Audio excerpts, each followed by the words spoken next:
शिवाय च शिवतराय च नमस्ते रुद्रमन्यव उतोत इत्थे नमः बाहुभ्यामुत ते नमः जाते रुद्रशिवा तनूरघोरा पापकाशिनी ॐ अम्बे अम्बिकेम्बालिके न मानयति कश्चन सशतसुखः सुभद्रिकां काम्पीलवासिनीं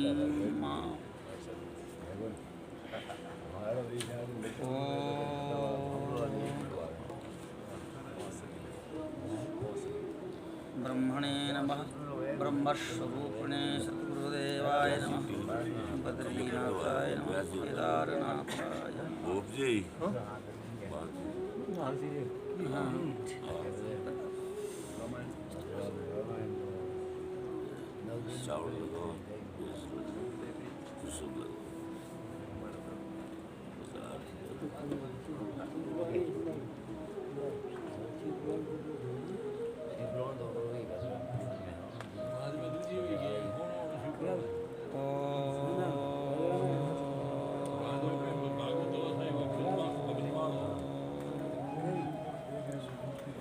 नमो भगवते उपशमशीलाय परतानात्म्याय नमो किंचन वित्ताय ऋषिऋषभाय नरनारायणाय परमहंस परमगुरवे आत्मा रामाधिपतये नमो नमः नारायणं नमस्कृत्य नरं चैव नरोत्तमं देवीं सरस्वतीं व्यासं ततो जयमुदीरयेत् यं प्रव्रजन्तमनुपेतमपेतकृत्यं द्वैपायनो विरह कातरया जुहाव पुत्रेति तन्मयतया तर्वो विनेदुस्तं सर्वभूतहृदयं मुनिमानतोऽस्मि यः स्वानुभावमखिलश्रुतिसारमेकम् अध्यात्मदीपमति तितीर्षतां तमोन्धं संसारिणां करुणयाः पुराणगुह्यं तं व्याससूनुमुपयामि गुरुं मुनीनां प्रह्लादनारदपराशर पुण्डरीक व्यासाम्बरीश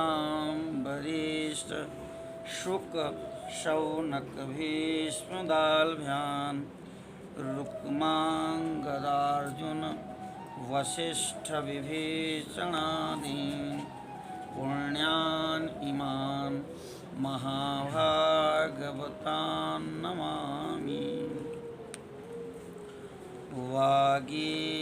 वागीशाद्याः सुमनसः सर्वार्थानाम् उपक्रमे यन्नत्वा कृतकृत्याः स्युस्तन्नमामि गजाननम् वर्णानाम् अर्थसङ्घानां रसानां छन्दसामपि मङ्गलानां च कर्तारौ वन्दे वाणी विनायकौ भवानी शङ्करौ वन्दे श्रद्धा विश्वासरूपिणौ याभ्यां विना न पश्यन्ति सिद्धाः स्वान्तस्थमीश्वरम्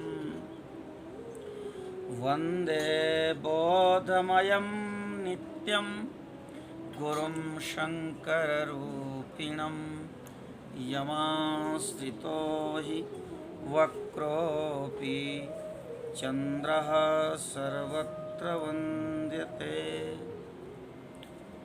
गङ्गातरङ्गरमणीय जटाकलापं गौरी निरन्तर विभूषितवामभागं नारायणप्रिय मनङ्गमदापहारं वाराणसीपुरपतिं भज विश्वनाथम्।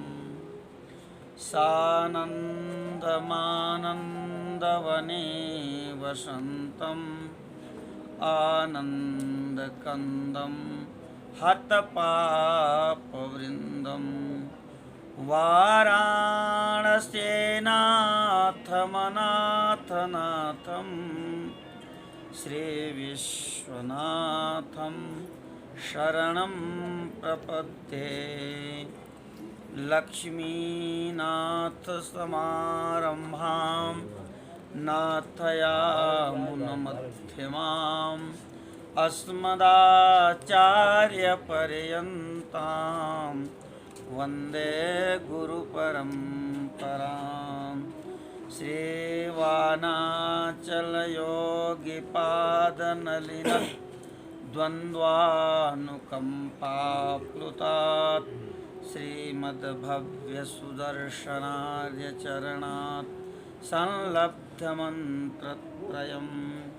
श्रीमद्वेङ्कटनाथसेवनरतं सद्ब्रह्मचर्यान्वितं वन्देऽहं गुरुवर्यमत्यकमलाकान्तं नितान्तोज्ज्वलम्।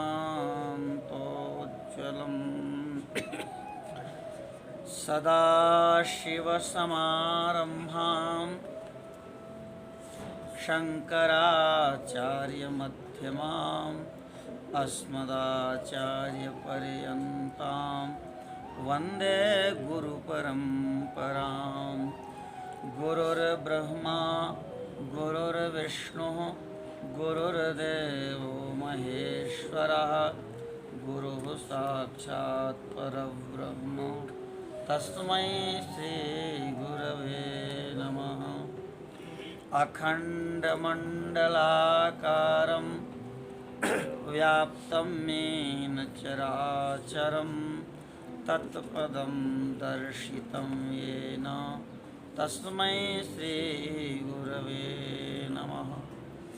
अज्ञानतिमिरान्धस्य ज्ञानाञ्जनशलाकया चक्षुरुन्मीलितं येन तस्मै श्रीगुरवे नमः। जयति पराशरसूनुः सत्यवती हृदयनन्दनो व्यासः यस्यास्य कमलगलितं वाङ्मयममृतं जगत्पिबति। व्यासाय विष्णुरूपाय व्यासरूपाय विष्णवे नमो वै ब्रह्मनिधये वासिष्ठाय नमो नमः। अचतुर्वदनो ब्रह्मा द्विबाहुरपरो हरिः अभाललोचनः शम्भुर्भगवान् वादरायणः।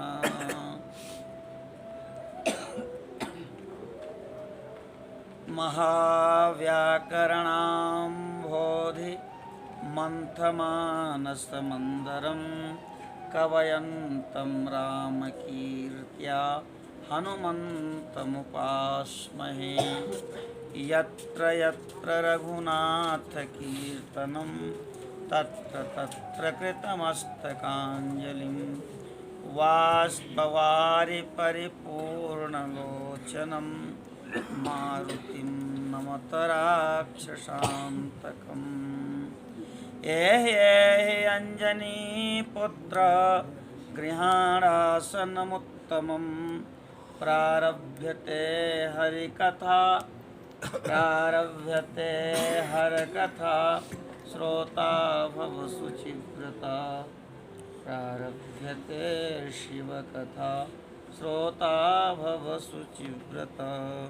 श्री बद्री नारायण भगवान की, श्री आदि केदारेश्वर महादेव भगवान की, श्री मर्यादा पुरुषोत्तम राघवेंद्र सरकार की, श्री लीला पुरुषोत्तम यादवेंद्र सरकार की, श्री अयोध्यानाथ भगवान की, श्री कामतानाथ भगवान की, गंगा यमुना सरस्वती सरयू अलकनंदा मैया की, सत्य सनातन वैदिक धर्म की, श्री वेदव्यास भगवान की जय हो, सुखदेव भगवान की जय हो, श्री भाष्यकार भगवान की, श्री वानमामलय तोतात्रिजीय स्वामी महाराज की, ब्रह्मा सावित्री पीठाधीश्वर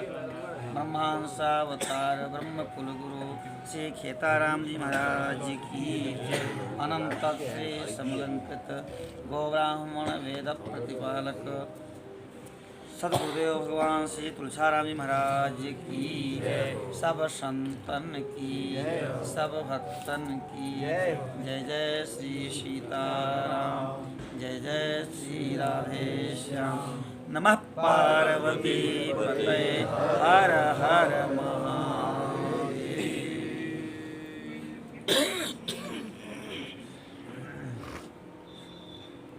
भक्तवत्सल करुणा सिंधु दया सिंधु अनंत कोटि ब्रह्मांड नायक परिपूर्णतम परात्पर परब्रह्म कर्तुम अकर्तुम अन्यथा कर्तुम सर्वसमर्थ भगवान सपरिकर बद्रीनारायण महाप्रभु की अहेतु की करुणा कृपा से, आदि केदारेश्वर महादेव की अहेतु की कृपा से और हम सब के जीवन धन धर्म धुरीण गो ब्राह्मण वेद प्रतिपालक सदगुरुदेव भगवान की करुणा कृपा से समस्त संतों के समस्त भक्तों के उनके पूर्वजों के पितरों के दिव्य पुण्य प्रताप से प्रतिपल प्रतिक्षण आप सब जो पुण्य अर्जन कर रहे हैं उसके प्रभाव से हम सब इस परम पुण्यमयी धरा पर पराम्बा अलकनंदा के पावन तट पर श्री शिव महापुराण के माध्यम से सत्संग लाभ ले रहे हैं। सत्संग का आज 22वां दिन है, 23वां दिन है। बड़े प्रेम से कम ही श्रोता हूँ लेकिन सुधी श्रोता हूँ। कल का विषय थोड़ा कठिन था, संन्यास ग्रहण करते समय किस प्रकार से पूजन करना होता है। तो गुरुदेव कहा करते थे कि श्रुतम हरति पापानि तथा आरोग्यम प्रेक्षति। सुनने मात्र से पापों का हरण होता है, आरोग्य की प्राप्ति होती है। कई बार विषय वस्तु ना भी समझ में आवे तो भी सुनने का फल होता है। और भगवत कृपा से समय है और आप सब जिज्ञासु सत्संगी लोग हैं, इसलिए सारे विषय को कहना भी उत्तम है। किस प्रकार से संन्यास ग्रहण करें और कितने मंत्र हैं उनके, उन मंत्रों की व्याख्या क्या है, यही सब विषय कल का था। तो थोड़ा सा सुनने में कठिन लगा होगा, लेकिन कोई बात नहीं। आजकल बहुत सारे संप्रदाय चल गए हैं। उन्होंने कहा तुम सन्यासी हो गए, न उन्होंने स्वयं जाना संन्यास की विधि क्या है और न अपने अनुयायियों को बताते हैं। कोई कहता है गुरुदेवाय नमः, बस यही मंत्र है, न 18 पुराण से मतलब है, न वेदों से मतलब है।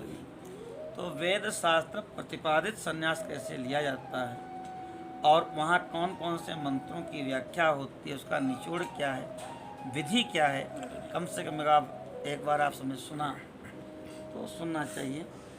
आए भगवान के नाम का 2 बार उच्चारण करके फिर कथा का श्रवण करें। ओम नमः शिवाय, ओम नमः शिवाय, ओम नमः शिवाय, ओम नमः शिवाय, ओम नमः शिवाय, ओम नमः शिवाय, ओम नमः शिवाय, ओम नमः शिवाय, ओम नमः शिवाय, ओम नमः शिवाय, ओम नमः शिवाय, ओम नमः शिवाय। श्री काशी विश्वनाथ भगवान की जय। अरे आजकल तो हर चीज़ यूट्यूब में आती है, तो बनाते हैं थोड़ा सा, तो कहते हैं वाराणसी नाथम मम नाथ नाथम। अब वो अनाथ नाथम न कह के मम नाथ नाथम। तो अब पहले का श्लोक है अनाथ नाथम, अब उसको छंदोभंग होता है, लेकिन अब लोग डालें मम नाथ नाथम। चलो ये भी किसी भक्त की भावना है, ठीक, कौन विरोध करे।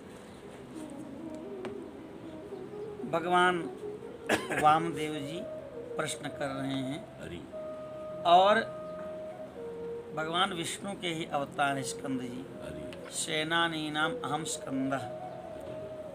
और जो गणपति जी हैं भगवान कृष्ण के अवतार, ये दोनों भगवान शिव के पुत्र बने। तो स्कंद जी संन्यास की विधि बता रहे हैं वामदेव जी के पूछने पर। शिव तत्व क्या है इस पर चर्चा कर रहे हैं। उत्तम श्रेष्ठ संन्यास की पद्धति का वर्णन किया। सृष्टि, स्थिति और संहार ये सब शक्तिमान शिव की ही लीला है। देखिए पुराणों में तो एक एक शब्द का, एक एक अक्षर का मतलब है।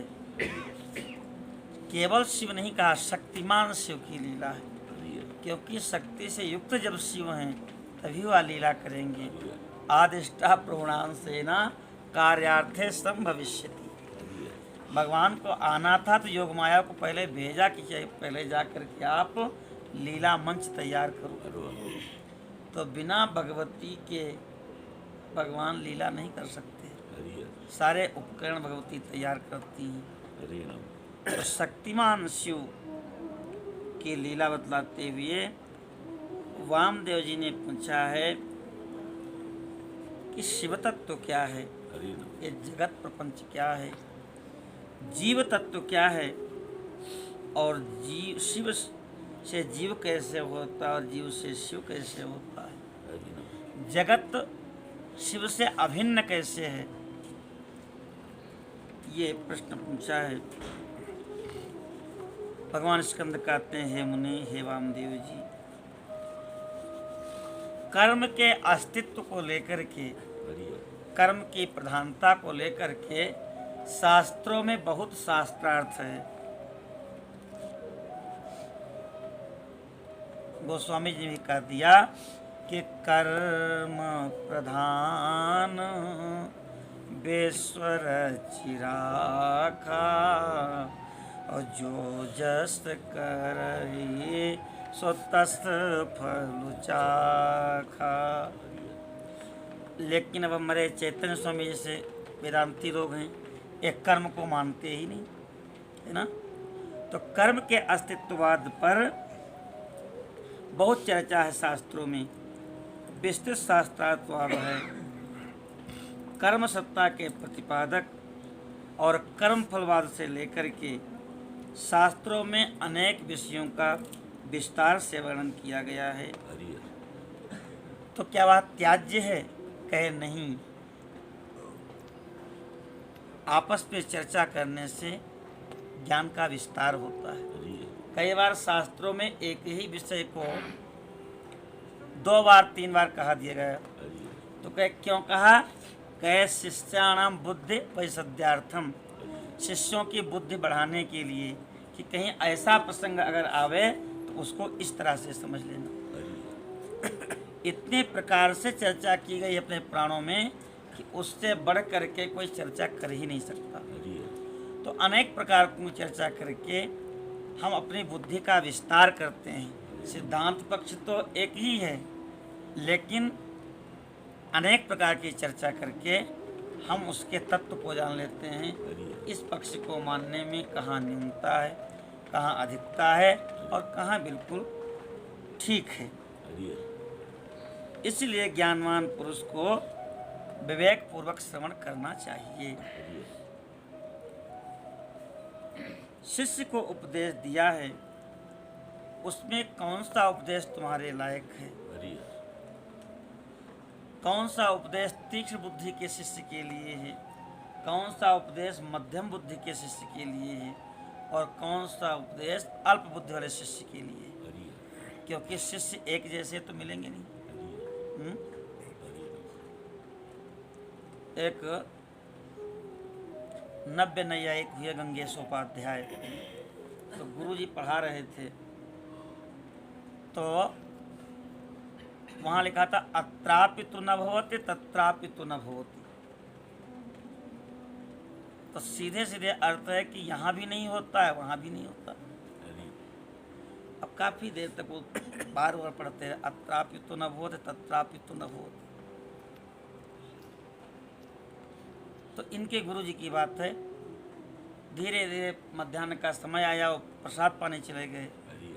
तो गंगेशोपाध्याय विद्यार्थी थे, उन्होंने लेखनी उठाई और अत्र तु अपि न भवति तत्र तु तु न भवति, है ना।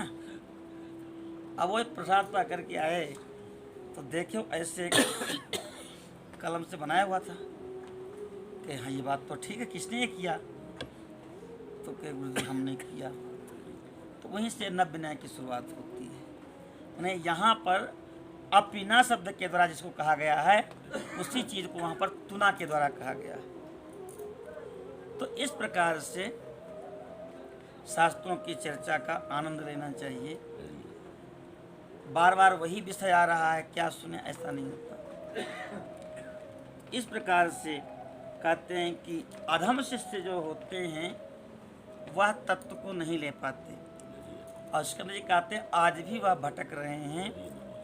और जो उत्तम शिष्य होते हैं वह तो गुरु के इशारे मात्र को समझ करके तत्व को ग्रहण कर लेते हैं। बहुत कथाएं हैं। एक बार दुर्योधन लड़ गया द्रोणाचार्य जी से कि आप हमको ठीक से नहीं पढ़ाते या कौरवों को ठीक से नहीं पढ़ाते, ये अर्जुन को और पांडवों को आप ठीक से पढ़ाते हैं। तो आचार्य ने कहा कि नहीं, हम तो समान भाव से पढ़ाते हैं, हमारे लिए तुम भी प्रिय हो, अर्जुन भी प्रिय हैं। अब यह है कि अर्जुन की बुद्धि थोड़ा तीक्ष्ण है, उसकी एकाग्रता तुमसे ज़्यादा है। दुर्योधन मानने के लिए तैयार नहीं था, कहे नहीं। तो एक दिन प्रतियोगिता रखी द्रोणाचार्य जी ने, और एक बकरे को खड़ा कर दिया उधर मुंह करके, और पीछे सब शिष्यों को खड़ा किया, और दुर्योधन से और कौरवों से कहा कि बकरे की आंख में तीर मारो। अब दुर्योधन तो सुन के ही झुंझला गया, ये क्या मजाक है, बकरे का मुख उधर है, हम खड़े पीछे हैं और बाण उसकी आंख में मारे, कैसे हो सकता है? तो नहीं हो सकता, तो धनुष बाण रखो, किनारे आ जाओ। जब अर्जुन की बारी आई तो अर्जुन ने बकरे ऐसी आवाज़ किया, और आवाज़ किया तो बकरा घूम करके अर्जुन की तरफ हो गया, और अर्जुन ने आंख में बाण मार दिया। तो द्रोणाचार्य ने कहा कि देखो भाई, बाण चलाना तो हमने सिखाया, लेकिन अब बकरे को अपनी तरफ कैसे कर लेना है, ये तुम्हारी अपनी बुद्धि है। बकरे को अपनी तरफ कैसे करना है, तो आपको सोचना पड़ेगा। हर जगह गुरु जी थोड़ा खड़े रहेंगे। तो शास्त्रों का निचोड़ जो उत्तम शिष्य होते हैं एक बार में ही समझ जाते हैं। बहुत सारे ऐसे उदाहरण हैं। पाणिनि जी जिनका व्याकरण हम पढ़ते हैं, 8 व्याकरणों में पाणिनि जी का व्याकरण है। उपवर्षाचार्य जी के शिष्य हैं। इनसे बड़े जो इनके गुरु भाई थे, सहपाठी थे, उनका नाम कात्यायन था। तो सब एकश्रुत थे। जितने विद्यार्थी पाणिनि जी के अलावा थे वो सब एकश्रुत थे। एक बार सुन लें उनको ज्ञान हो जाए। पाणिनि जी को 2 बार सुनना पड़ता था। जब 2 बार सुने किसी चीज को तब इनको ज्ञान हो। तो इसलिए इनको सब लोग बैल कहते थे। बैल बुद्धि है। पाणिनि जी को अपार कष्ट हुआ। शिव जी ही हमको इस अज्ञान से उबार सकते हैं, ऐसा निश्चय किया। विद्या कामस्तु गिरीशम दाम्पत्यार्थम उमाम सतीम। विद्या की कामना हो, ज्ञान की कामना हो तो शिव की शरण में जाए, ऐसा निश्चय किया पाणिनि जी ने। और इसी हिमालय की शिखर पर तपस्या के लिए आ गए। तप किया और तप किया। शिव जी प्रसन्न हुए। प्रसन्न होकर के उन्होंने नृत्य किया। नृत्यावसाने नटराज राजो ननाद ढक्काम नव पंचवारम उद्धर्तु कामः सनकादि सिद्धान् एतद्विमर्शे शिवसूत्र जालम। नृत्य जब किया तो डमरू भी बजाया। तो शिव जी ने 14 बार डमरू बजाया। नृत्यावसाने नटराज राजो, नटराज राज जो नटराजों के भी राज हैं, उन्होंने 9 और 5 बार ढक्का माने डमरू को बजाया। तो इनके पाणिनि जी के साथ में सनकादिक महर्षि और सभी तपस्या कर रहे थे। उद्धर तो कामः सनकादि सिद्धांत। तो उन सब की कामनाएं सिद्ध हुई और उन्हीं 14 सूत्रों को लेकर पाणिनि जी ने सूत्र अष्टाध्यायी व्याकरण की निर्माण किया। 3978 सूत्र, लगभग 4000 सूत्र। अब बहुत दिन तक नहीं आए जब पाणिनि जी गुरुकुल में, तो लोगों को चिंता हुई। और चिंता क्या, सहपाठियों को मौका नहीं मिल रहा, तब किसको बैल कहें, है ना। गुरुकुल में एक आदमी मिलता है तो कम से कम वो मनोरंजन का साधन बनता है। लोगों के चेहरे पर मुस्कान आ जाती, आ गया, अब इसको बैल कहें। तो वही ओम ऐ गुण रिंद्रिक एवं ऐ औच है वरट लण यम गणनम जभय घटदस जब घटदस खपचर चरतो खपय सहस्र हल। ये 14 सूत्र, इसको संस्कृत की वर्णमाला कहते हैं। इसको वर्ण समामनाएं भी कहते हैं, अक्षर रूपी वेद। अब वो व्याकरण की पुस्तक बना के ले आए तो अपने गुरु जी के पास पहुँचे। अब तो शिव जी की कृपा से बुद्धि की जो कमजोरी थी वो समाप्त हो चुकी थी। आए तो पहले से अभ्यास था ही सहपाठियों का, कहो बैलराम आ गए। तो पाणिनि जी ने कहा किम गवे गोत्वम, किम गवे गोत्वम, यदि गवे गोत्वम तो नहीं मे गोत्वम, और अगविच गोत्वम यदि भवतिष्ठम भवतु भवत्यपि संप्रति गोत्वम। किम गवी गोत्वम, गोत्व धर्म जिसमें रहेगा वही गाय होगा। गलकंबल होगा, पूंछ होगी, खुर होंगे, ठिल्ला होगा, उसी को गाय कहते हैं। तो किम गवे गोत्वम, किम गवे गोत्वम, जिसमें गोत्व होता है उसी को गाय कहते हैं। और यदि गाय में गोत्व होता है नहीं में गोत्वम, तो हमारे में बैलपना तो नहीं है, क्योंकि ना तो हमारे सींग है, ना हमारे पूंछ है, ना हमारे ठिल्ला है, ना हमारे गलकम्बल है। तो आप लोग हमको बार बार बैल क्यों कहते हो? किम गवि गोत्तम, किम गवि गोत्तम, यदि गवि गोत्तम तो नहीं मैं गोत्तम, तो हमारे में गोत तो है नहीं, इसलिए हमको बैल कहना, गाय कहना ये उचित नहीं है। और यदि आप लोगों की इच्छा है अगवि च गौतम यदि भवदिष्टम, जो गाय नहीं है उसको गाय कहने की इच्छा आपकी है, तो भवतु भवत्यपि संप्रति गोत्तम, तो आप सब भी उसी धर्म से युक्त हो। तो ठेठ भाषा में लोग कहते तुम खुद गाय, लेकिन विद्वान हो चुके पंडित जी उसी को बिल्कुल शिष्टाचार की भाषा में कहा कि भाई यदि गाय से भिन्न कोई गाय कहा जा सकता है, आप सब भी बैल हो। अब तो सबके सब चुप हो गए, इसका मतलब कोई विशेष प्रतिभा आ गई शिव जी की कृपा से। अब गुरुदेव ने देखा सूत्रष्टाध्यायी बड़े प्रभावित हुए कि बहुत अच्छा है, कात्यायन जी इनसे श्रेष्ठ थे। उन्होंने देखा तो ये स्वाभाविक जलन हो जाना एक मानव सुलभ चीज़ है। उनको लगा कि हम इतने तेज इससे और हम कुछ नहीं कर सके, और इसने तो व्याकरण का मूल ग्रंथ ही बना दिया। उन्होंने उसी समय प्रतिज्ञा किया कि मैं इस ग्रंथ में कमी निकालूंगा, है ना।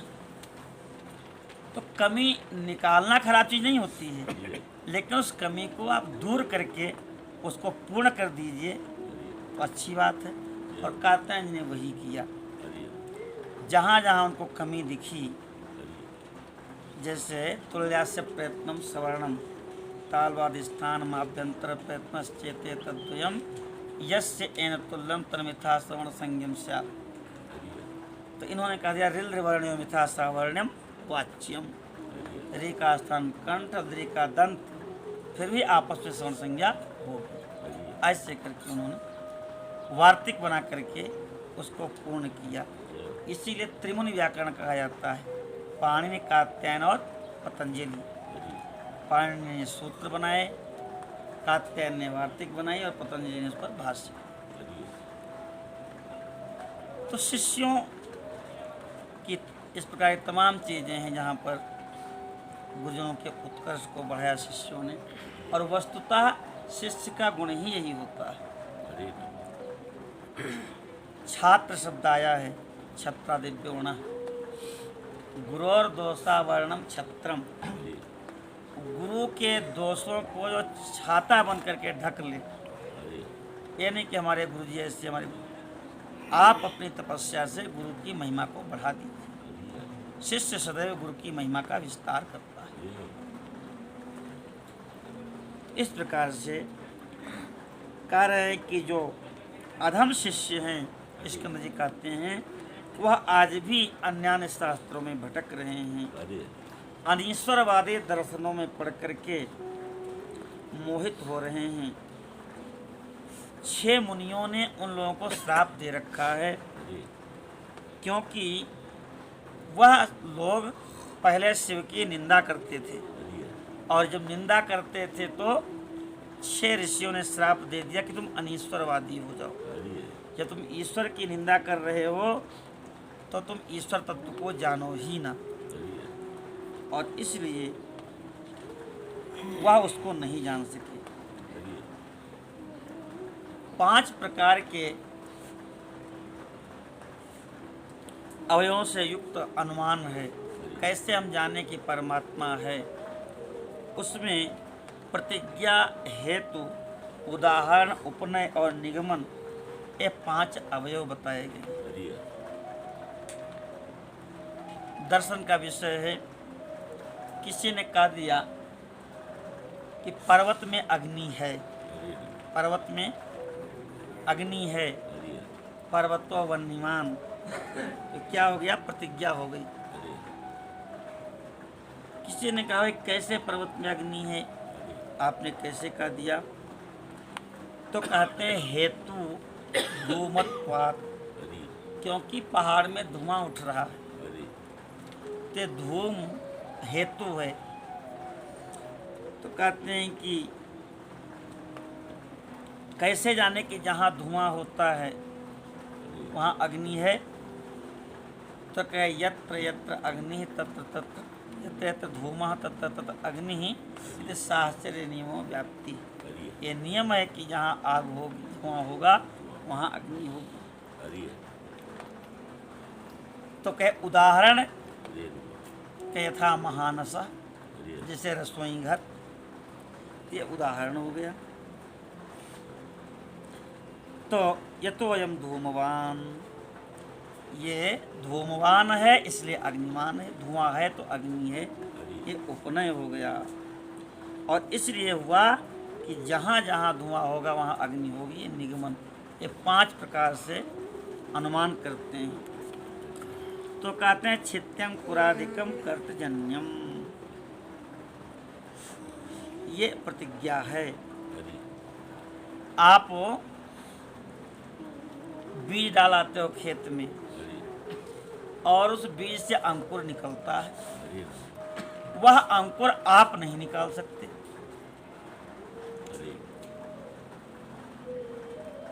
भाई कोई विज्ञान का व्यक्ति बतावे कि एक पेड़ में 100 फल, एक पेड़ में 1000 फल, कैसे? दोनों पेड़ों में आपने बराबर सेवा किया, बराबर सींचा, सब दिया, और पता लगा एक पेड़ में एक भी फल नहीं।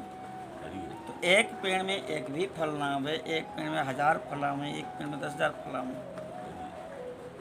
तो ये कैसे हुआ? इसी प्रकार से पृथ्वी में आपने बीज बोया और वह अंकुरित हुआ, वो आप अंकुरित नहीं कर सकते हैं। तो ये तो प्रतिज्ञा हो गई। अब कार्याते हैं कार्यत्वान, वह कार्य है, ये हेतु है। और जहाँ जहाँ कार्य होता है वहाँ वहाँ कोई न कोई करने वाला होता है। कोई कहते अपने आप हो गया, ऐसा नहीं होता है। यत्र यत्र कार्यम तत्र तत्र कर्तजन्यम, अगर कार्य हो रहा है तो कोई न कोई उसका करता है। कोई एक विज्ञान के प्रोफेसर थे,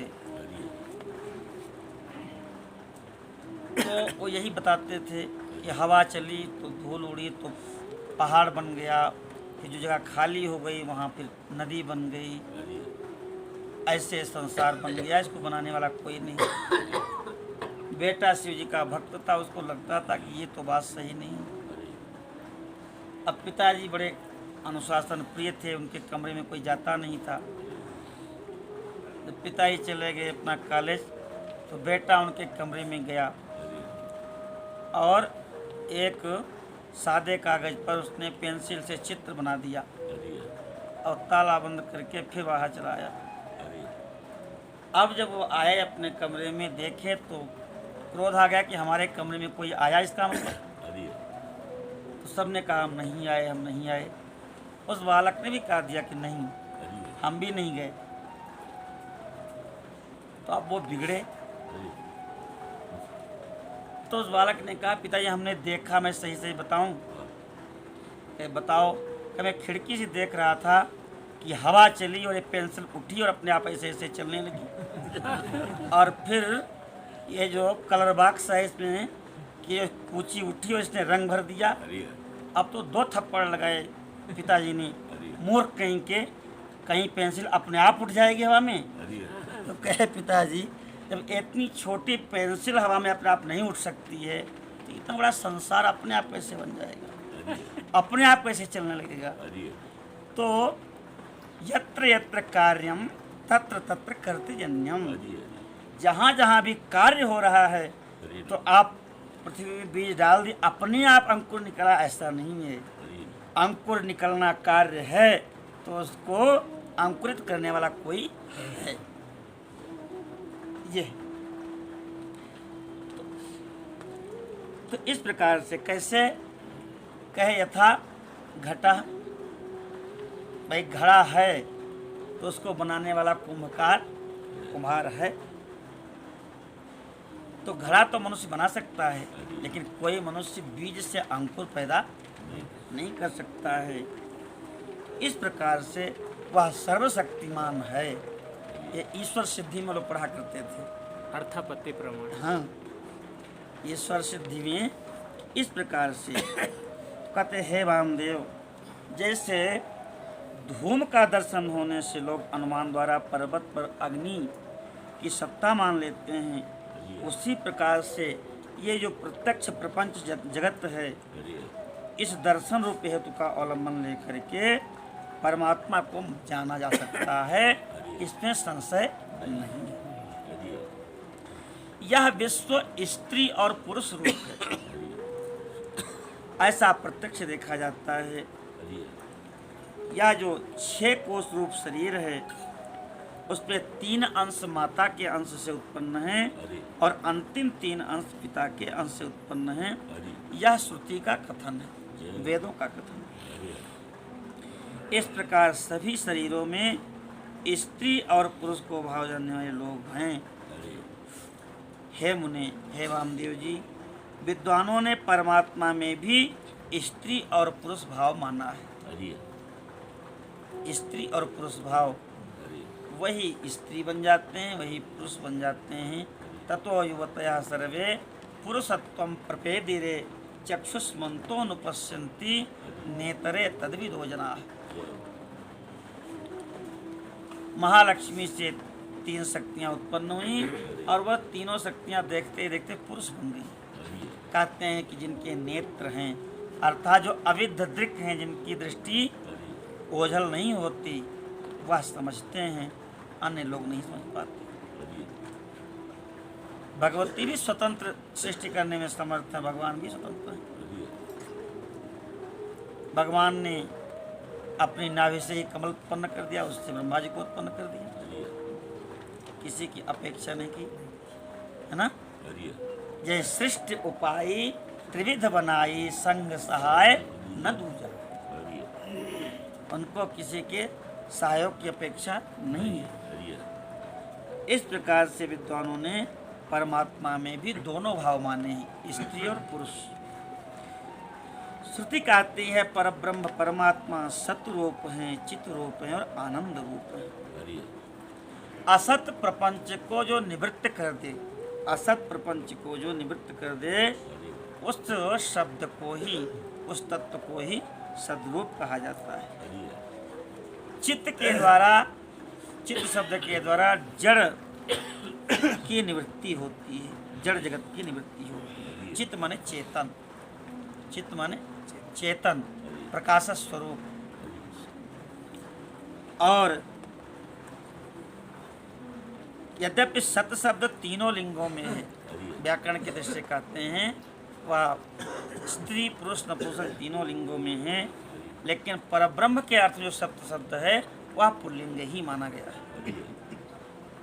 सत प्रकाशः, उसकी व्याख्या करते हैं सत प्रकाशः, स्पष्ट रूप से सत प्रकाश का वाचक है। परमात्मा जो सत्ता है, प्रकाश रूपता है, वह उसके पुरुष भाव को सूचित करता है। और उसी शब्द का पर्यायवाची चित शब्द भी है, वह स्त्रीलिंग है। तो एक सत पुरुषलिंग और एक चित स्त्रीलिंग, तो दोनों से सिद्ध होता है जो सच्चिदानंद जो है, ये भगवान का वास्तविक जो है स्वरूप बताया गया। तो कहते वहाँ भी चित स्त्रीलिंग है और सत पुल्लिंग है। चित रूपता उसके स्त्री भाव को सूचित करती है। प्रकाश और चित दोनों जगत के कारण भाव को प्राप्त हुई। जगत कार्य है, सत और चित दोनों कारण है। इसी प्रकार सच्चिदात्मा परमेश्वर जब जगत के कारण भाव को प्राप्त होते हैं, वह एकमात्र परमात्मा में ही शिव भाव और शक्ति भाव का भेद करते हैं। जब तेल और बत्ती में मलिनता होती है, भाई तेल शुद्ध नहीं है, और जो रुई कपास जो आपने बत्ती बनाई है वो भी तमाम उसमें कचरा है, तो उसका प्रकाश भी थोड़ा मैला ही होगा, प्रकाश में मलिनता आ जाएगी।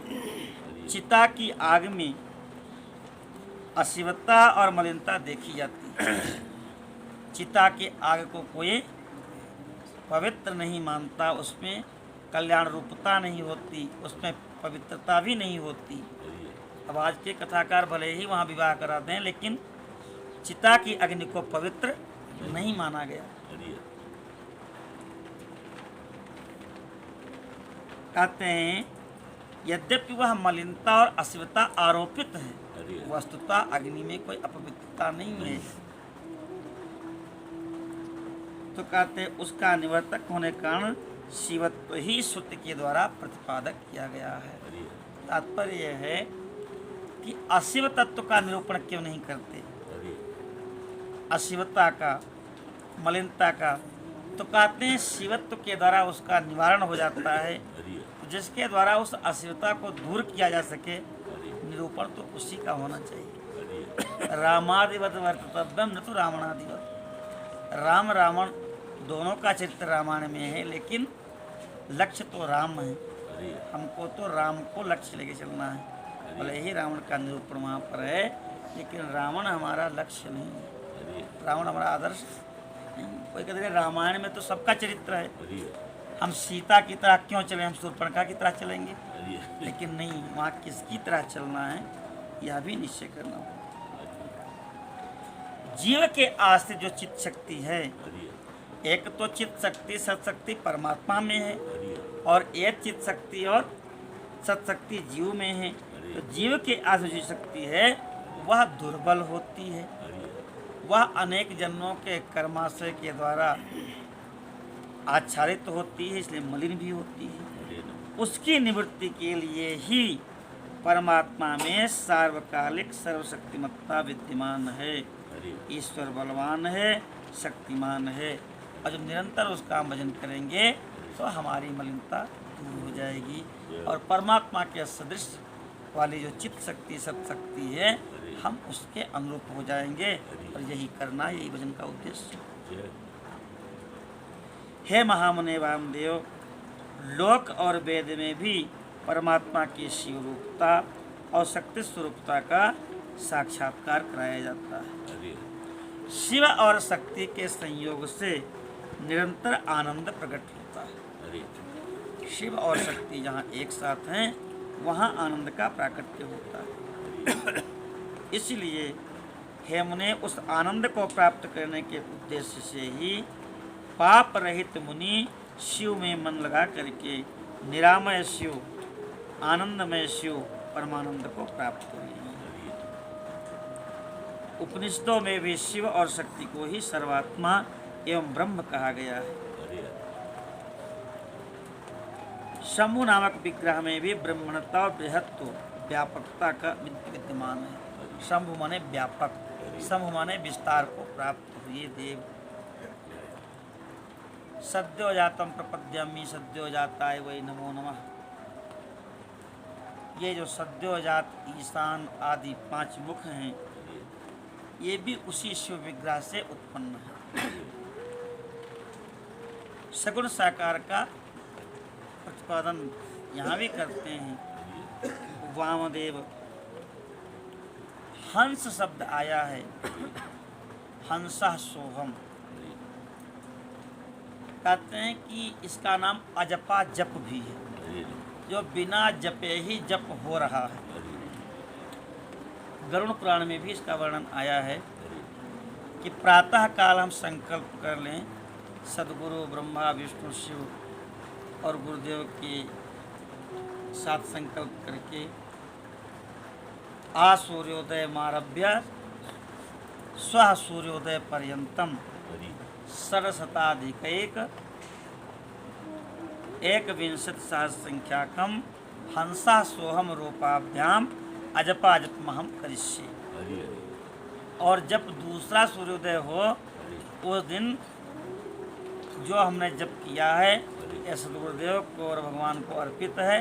और दोबारा फिर संकल्प, केवल संकल्प मात्र से हमारी प्रत्येक श्वास में जप मान लिया जाता है। जब श्वास खींचे तो सोहम, अब जब छोड़े तो हंसा। तो कहते हैं कि जो व्यंजन है उसी को आप संसार मान लीजिए, और व्यंजन को अलग कर दीजिए तो शुद्ध ब्रह्म हो गया। तो सोहम में व्यंजन क्या है? सा और हा। सा हा को अलग कर दिए तो क्या बचेगा? ओम बचेगा। तो जब आप संसार से अलग हो जाएंगे, जड़ता से अलग हो जाएंगे, तो आप ओम स्वरूप हो जाएंगे। सोहम में सा और हा को अलग कर देंगे तो ओम ही बचेगा। तो हंसा सोहम रूपाभ्याम, कहते हैं कि हंस को ही उलट दें तो सोहम बन जाता है। अब ये भी व्याकरण का विषय है। उलट देंगे तो क्या होगा? साह हम। अब सा के विसर्ग को रुत्व होगा, सयुसोरु से रुत्व हुआ और फिर उत्त हुआ। साऊ और आदगुणा से गुण हो जाएगा। सो और अहम है, सोहम। इस प्रकार से हंस को ही उलट देने से सोहम बन जाता है। अब ये भी मान लीजिए कि हंस परमात्मा है और परमात्मा केवल दृष्टा है। बृहद कहते हैं द्वा सुपर्णौ सयुजौ सखायौ समान वृक्षम परिसस्तु जाते तयोरन्यः पिप्पलम स्वादवत्यः अनस्तन अन्यः अभिचाकृषीत्। द्वा सुपर्णौ, दो पक्षी हैं, सयुजौ सखायौ, दोनों आपस में सखा रूप में हैं, एक ही वृक्ष पर बैठे हुए हैं और दो फल उसमें लगे हैं, सुख दुख। तो एक तो केवल देखता है, तयोरन्या पिप्पलम स्वादवत्यः, ये जीव रूपी जो पक्षी है ये उसमें भी चोंच मारता है, उसमें भी चोंच मारता है। और जो ईश्वर रूपी पक्षी है वह अनस्तन अन्य अभिचार, वो केवल देखता है। वह तो जब देखता मात्र है तो उसके फल से भी प्रभावित नहीं है। वह सुंदर रसोई बनी है। अब ब्रह्मचारी जी ने कहा कि चलिए पानी, हम कहीं हम तो बैठे, आप पाके आओ। अब चुपचाप बैठे रहे। अभी वहाँ से आए तो इनके मुखाकृति कई प्रकार की थी। ये बहुत अच्छा था, मीठा बहुत अच्छा था, लेकिन नमकीन खाए तो खट्टा खाए, फिर कड़वा खाए, और खाते खाते अगर ज़्यादा खा लिए तो पेट भी दर्द होगा। तो हमने कहा भाई हम तो कुछ खाए ही नहीं, स्वाद भी आपने लिया, पेट में दर्द भी आपको ही हुआ और भूख भी आपका ही बिगड़ा। जिसने स्वाद लिया वही उसके हानि लाभ से परिचित होगा। तो अनस्तन अन्य अभिचाकृषीत्, जो हंस स्वरूप में स्थित रहा उसमें तो कोई विकार आया नहीं, और जो उसके उलट गया वो सोहम सोहम करो। तो उसी हंस को जब उलट दिया तो सोहम मनुष्य। उसमें प्रणव का प्राकट्य कैसे होता है यह तुम्हारे स्नेहवश मैं बता रहा हूँ। स्कंद जी कहते हैं कि वामदेव जी मैं आपको बता रहा हूँ, सावधान होकर के सुनो। वही बताते हैं कि सकार और हकार व्यंजनों को त्याग देने से ओम ही शेष रहता है, जो परमात्मा का वाचक है। तत्वदर्शी मुनियों ने उसको महामंत्र रूप कहा है। जो सूक्ष्म महामंत्र है उसका उद्धार मैं आपको बताता हूँ। सूक्ष्म जो ओम है उसको हंसा कहते हैं। हा आसा, इन तीनों में भी जो प्रधान है वह हा के बाद जो आ है। भगवान कहते हैं ना, अकारः वासुदेवः स्यात् अकारार्थो विष्णु। तो वह जो आकार है वह अनुसार से युक्त होकर के और 16वें विसर्ग के साथ युक्त होकर के हंसा बनता है। सकार के साथ जो आ है वह विसर्ग सहित है, और सकार के साथ उठकर हम के आदमी चला जाए तो हंसा, और उसके विपरीत सोहम हो जाता है। सकार जो है शिव का वाचक है, अर्थात शिव ही सकार के अर्थ माने गए हैं। सत्यात्मक शिव ही इस महावंत के वाच्यार्थ हैं। सोहम माने शक्ति के सहित शिव, यही सोहम का अर्थ है। सोहम मंत्र की दीक्षा इस परंपरा में, शंकराचार्य परंपरा में होती है। और जो भी शिव के भक्त हैं कहते यही विद्वानों का निर्णय है। गुरु जब शिष्य को महामंत्र का उपदेश देते हैं सोहम पद में शक्त्यात्मक शिव का बोध कराते हैं। हरि ऐसे शिव जो शक्ति से युक्त हैं। शिवा शक्ति युता पुमान। हरि परीक्षित ने पूछा था कि शिव के भक्त धनी क्यों होते हैं, तो शंकर वही उत्तर दिया सुखदेव जी ने कि शिव सदैव शक्ति से युक्त रहते हैं, हरि और शक्ति है तो वहाँ सत्वरजतम है, और संसार का उसी से प्राकट्य हुआ है, हरि इसलिए वो धनी होते हैं। कहते हैं इस प्रकार से यह अनुभव करे कि मैं शक्त्यात्मक शिव रूप हूँ। यह मंत्र जीव परक होता है, जीव की शिव रूपता का बोध कराता है। श्रुति का एक शब्द है, चारों शंकराचार्य के मठ इनके 4 महावाक्य हैं। अहम ब्रह्मास्मि, तत्त्वमसि, प्रज्ञानम ब्रह्म। और तो प्रज्ञानम ब्रह्म में जो प्रज्ञानम पद आया है, कहते हैं अयमात्मा ब्रह्म। अयम आत्मा ब्रह्म। मांडूक उपनिषद। बोलो संत भगवान नहीं। जय हो।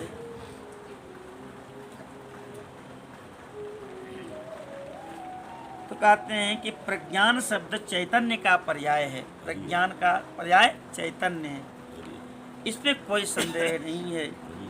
शिव सूत्र में कहा गया चैतन्यम आत्मा। आत्मा ब्रह्म परमात्मा यह चैतन्य रूप है। चैतन्य शब्द से यह सूचित होता है कि जिसमें विश्व का संपूर्ण ज्ञान है, जो स्वतंत्र रूप से जगत के निर्माण की क्रिया को स्वभावतः कर सकता है, जगत को निर्माण करने में जो सक्षम है, उसी को आत्मा या परमात्मा कहा गया है। यह शिव सूत्र की प्रज्ञानम ब्रह्म की व्याख्या की। ज्ञानम बंधा ये दूसरा सूत्र है। यहाँ ज्ञान सामान्य ज्ञान है, जीव समुदाय का ज्ञान है। जो जीव समुदाय का ज्ञान है वो बंधनकारी है। पराशक्ति का प्रथम स्पंदन है। कहते हैं कृष्ण यजुर्वेद में एक शाखा है श्वेताश्वतर, वहाँ पर कहा गया स्वाभाविक की ज्ञान बलक क्रिया च। ये परमात्मा में स्वाभाविक होता है। न तस्य कार्यम करणम च विद्यते, न तत्समश्चाभ्यधिकश्च दृश्यते, परास्य शक्तिर्विविधैव श्रूयते, स्वाभाविकी ज्ञान बलक क्रिया च।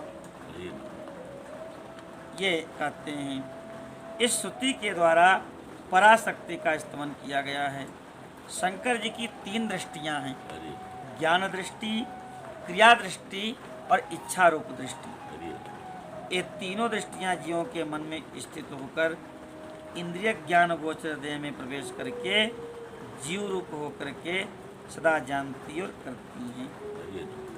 तो तीनों दृष्टियां ये जीव में भी हैं, लेकिन दुर्बल रूप में हैं। कहते हैं दृष्टित्व रूप जीव महेश्वर का ही स्वरूप है, ये निश्चय करते। ममैवांशो जीवलोके जीवभूत सनातन। जगत प्रपंच जो है यह इसी ओम में ही है। प्रणव की एकता और जगत प्रपंच के साथ की एकता का बोध कराने के लिए स्कंद जी कहते हैं, वामदेव जी, ओम इतीदम सर्वम। ओम में ही सब है, जगत प्रपंच जो कुछ भी है जिसको हम असत सत कहते हैं, सब ओम में ही है। ओम इतीदम सर्वम तैत्तरीय उपनिषद में आया। अर्थात यह प्रत्यक्ष दिखाई देने वाला समस्त जगत ओंकार है। यह सनातन श्रुति कह रही है। इसमें प्रणव और जगत की एकता सूचित होती है। तस्माद् वा इस वाक्य से आरंभ करके संसार के सृष्टि के क्रम का वर्णन किया गया है। वामदेव, उस श्रुति का जो तात्पर्य है उससे मैं बता रहा हूँ। शिव शक्ति का संयोग ही परमात्मा है, यह ज्ञानी पुरुषों का निश्चित मत है। शिव की जो पराशक्ति है उसी से चित्त शक्ति प्रकट होती है, और चित्त शक्ति से ही आनंद शक्ति का प्रादुर्भाव होता है। आनंद शक्ति से ही इच्छा शक्ति का उद्भव होता है, और इच्छा शक्ति से ही ज्ञान शक्ति, और ज्ञान शक्ति से 5वीं क्रिया शक्ति प्रकट होती है। मुने, इन्हीं से निवृत्ति आदि कलाएं उत्पन्न होती हैं। चित्त शक्ति से नाद, और आनंद शक्ति से बिंदु का प्राकट्य होता है। इच्छा शक्ति से मकार का प्राकट्य होता है। व्यंजन में सबसे अंतिम है माँ। ज्ञान शक्ति से पांचवा स्वर उकार प्रकट होता है और क्रिया शक्ति से आकार की उत्पत्ति हुई है। इस प्रकार से प्रणव में ही सब समाया है, प्रणव से ही सब उत्पन्न होते हैं और प्रणव में ही लीन होते हैं। ईशान आदि जो 5 मुख शिव जी के हैं उनका वर्णन बताते हैं। शिव से ईशान, ईशान से तत्पुरुष, तत्पुरुष से अघोर, अघोर से वामदेव और वामदेव से सद्योजात। इस प्रकार से भगवान शिव की जो 5 मुख हैं उनके प्राकृतिक का वर्णन है। प्रणव से ही मूलभूत 5 स्वर, मूल स्वर 5 ही हैं, आ ई उ री और लरी। तो कहते हैं इन 5 जो स्वरों का प्रादुर्भाव प्रणव से ही है और 33 जो व्यंजन हैं कुल मिला के 38, इनका प्रादुर्भाव भी ओम से हुआ है। व्याकरण में तो कहते हैं 63 चतुष्षष्ठिर्वा वर्णा संभुमते मता। शिव जी के मत में 63 या 64 अक्षर माने गए हैं, लेकिन यहाँ पर तो 33 और 38 का बता रहे हैं। अब इनके कलाओं की उत्पत्ति ईशान से शांति अतीता कला उत्पन्न हुई, तत्पुरुष से शांति कला प्रकट हुई हैं और अघोर से विद्या कला प्रकट हुई, वामदेव जी से प्रतिष्ठा कला प्रकट हुई है और सद्योजात से निवृत्ति कला की उत्पत्ति हुई। ईशान से ही चित शक्ति के द्वारा मिथुन पंचक की उत्पत्ति हुई। अनुग्रह, तिरोभाव, संहार, स्थिति और सृष्टि, ये पंचक शिव में विद्यमान है। शुरू में इसको बताया था कि ये 5 चीज़ें शिव में हैं। तिरोभाव, अनुग्रह, संहार, स्थिति और सृष्टि। सृष्टि करना, उसका पालन करना, उसका संहार करना, उसका तिरोभाव करके और जीव पर अनुग्रह करना, यह तत्वऋषि मुनियों ने बताया है। वाच्यवाचक संबंध से उसमें मिथुनत्व की प्राप्ति हुई। कला वर्ण स्रोत पंचक में भूत पंचक की गणना है और इसी क्रम से आकाशादि 5 मिथुनों की उत्पत्ति हुई। आकाश, वायु, तेज, जल और पृथ्वी और उनकी तन्मात्राएं, मिथुन माने जोड़ा होता है, इनकी उत्पत्ति है। कहते हैं पहला मिथुन आकाश है, दूसरा मिथुन वायु है, तीसरा मिथुन अग्नि है तेज, चौथा मिथुन जल है और 5वां मिथुन पृथ्वी है। इन सब में क्रम से गुण बढ़ते जाते हैं। जो जिससे उत्पन्न होता है उसका गुण लेकर के और उसका अपना भी गुण होता है। आकाश में एकमात्र गुण है शब्द, शब्द गुण कमाकाशम तच्चैकम विभु नित्यम च। आकाश अनित्य नहीं होता, आकाश नित्य है। वह विभु है, विभु माने सर्वव्यापक है और उसका गुण है शब्द। आकाश में शब्द गुण रहता है। आकाश से वायु की उत्पत्ति होती है तो वायु में 2 गुण होते हैं। एक तो आकाश का गुण शब्द है ही, दूसरा वायु का गुण है स्पर्श। इस तरह से उसके 2 गुण हैं। और वायु से तेज उत्पन्न हुआ तो तेज में आकाश का शब्द गुण है, वायु का स्पर्श गुण है और तेज का रूप गुण है। 3 गुण उसमें हैं। और तेज से उत्पन्न होता है जल, तो जल में 4 गुण हैं। आकाश का गुण शब्द भी उसमें है, वायु का गुण स्पर्श भी है और तेज का गुण रूप भी है और चौथा उसका अपना गुण रस। जल से पृथ्वी की उत्पत्ति होती है। हम लोग देखते हैं यहाँ पर बर्फ है जो नहीं पिघलती है, धीरे धीरे वो ठोस होता है, पहाड़ बन जाती, नहीं बन जाती। तो जल से जो है पृथ्वी की उत्पत्ति। तो पृथ्वी में 5 गुण हैं। आकाश का शब्द गुण, वायु का स्पर्श गुण, तेज का रूप गुण जल का रसगुण और पृथ्वी का अपना गुण गंध है। ये पांचों गुण इसमें होते हैं। यही भूतों का व्यापकत्व कहा गया है। वायु आदि प्रवर्ती भूतों में किस प्रकार व्यापक है यह दिखाया गया है। इसके विपरीत व्यापक माने अब आकाश में सब है। आकाश में पृथ्वी भी है, आकाश में जल भी है, आकाश में तेज भी है, आकाश में वायु भी है। पर उससे वो निकला, उससे वो निकला, तो मूल में होता नहीं तो निकलता कैसे? ये भूतों का व्यापकत्व है।